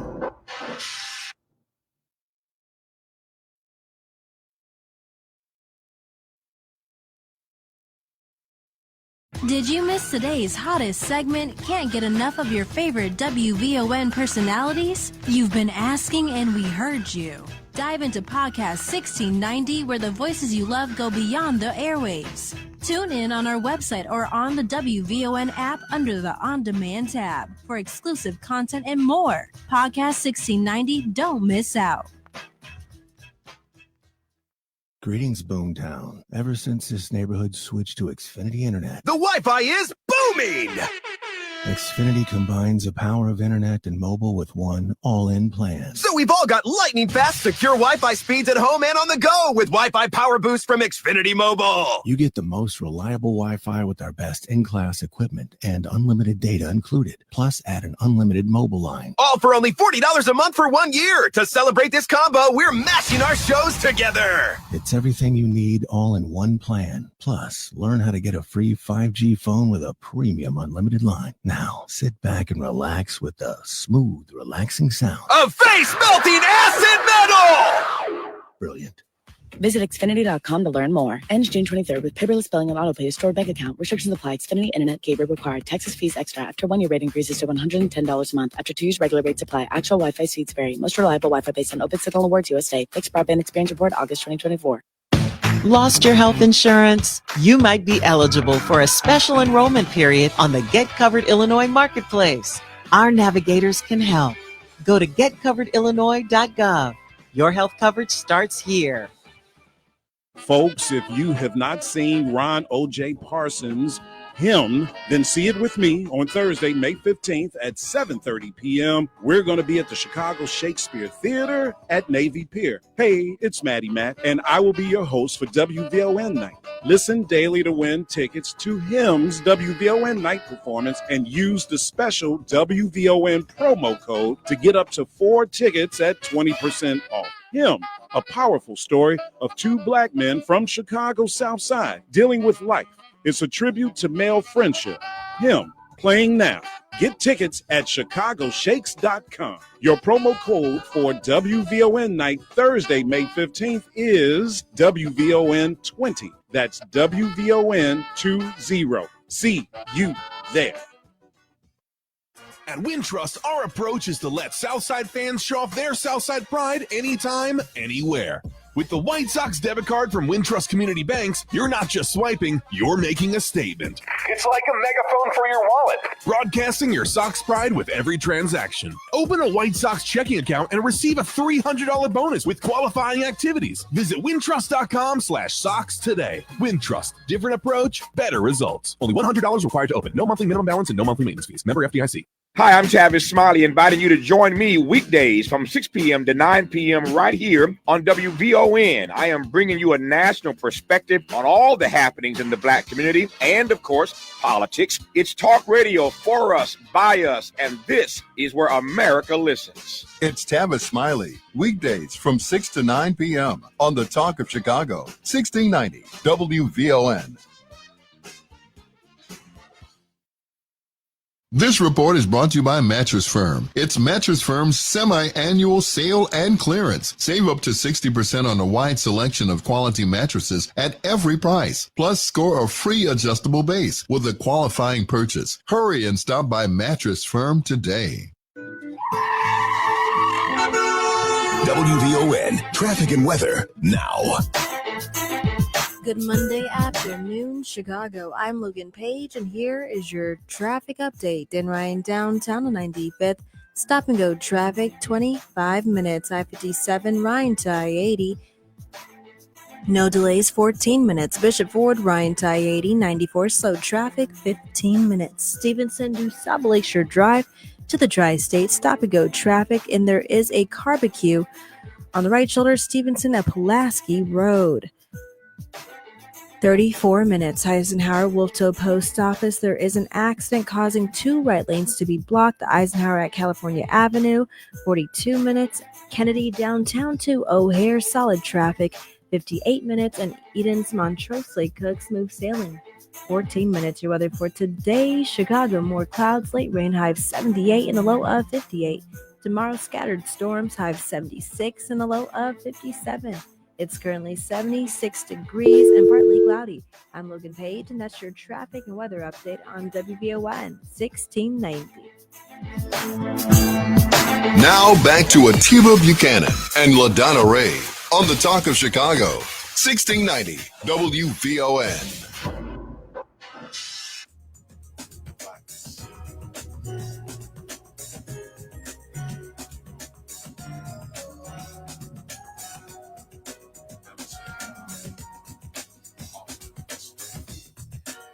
You know, you've got to grab a friend or 2 or 3 and go see him, HYMN, playing now at the Chicago Shakespeare Theater in Navy Pier. This live stage production of 2 black men exploring the loyalties and betrayals of brothers, fathers, sons, and genuine friendship. It is electrifying and moving. What's even better, we're having a WVON night, Thursday, May 15th. That's this coming Thursday, guys. And I'm about to give away a pair of tickets to join us. Be my 4th caller, and they're yours. Ooh. Let me open the phone. Oh, the phone lines are open. 773-591-1690. Caller number 4. You don't have to answer any questions. There's no trivia. None of that. Go ahead, be caller number 4, and we are going to happily give you a pair of tickets to see him, HYMN, at the Chicago, well, not at the Chicago Theater, but at the Shakespeare Theater at Chicago's Navy Pier. I can't wait. Mm-hmm. Matt McGill is going to be hosting. Ooh. I'm going to be there in my hat. The big old hat. and I have a date that night. Oh, okay. I have a date that night, and there's somebody you guys know and love. Who is it? Who is it? You got to come to find out. But I promise you, I'm not egging you on. I do have a date that 99% of our listeners would know, and they know and love her. Surviving Atiba. And so I'm excited that I get to hang out with my date. So LaDonna Raeh will be there. Will you be there? Can I speak for you? Will I be there? What day is this? Thursday. I have to check my calendar. I know you worldwide. No, I'll be there. You be there? Yeah. All right, cool. So LaDonna Raeh will be there. I think Rufus is going to be there.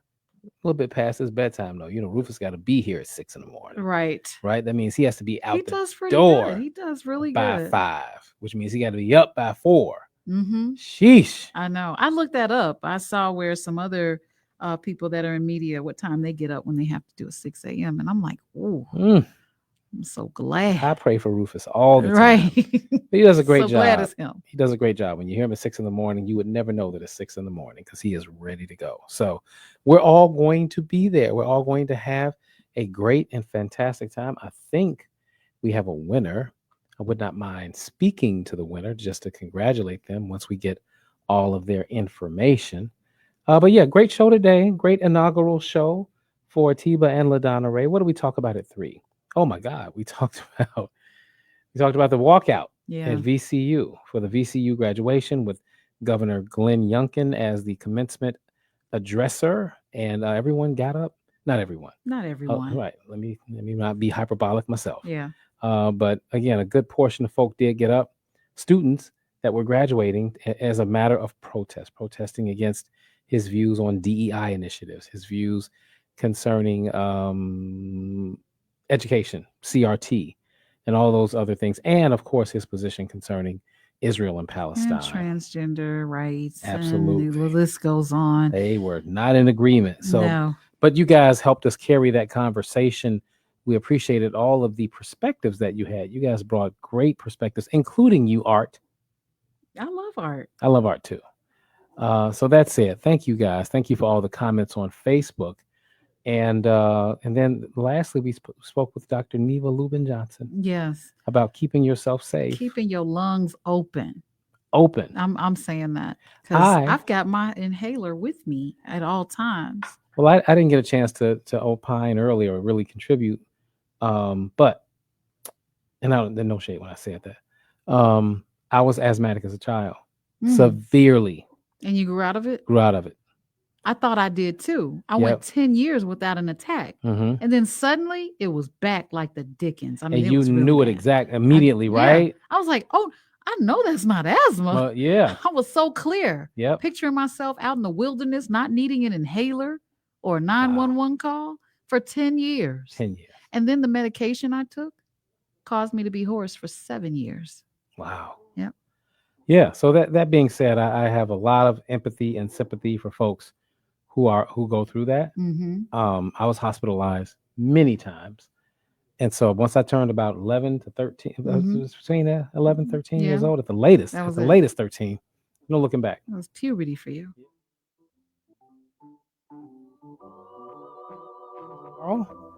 Tavis Smiley is up next, so stay tuned for more excellent programming. All right, guys, we're out of here. WVON 1690, The Talk of Chicago, the afternoon show with Atiba Buchanan LaDonna Raeh will be back tomorrow.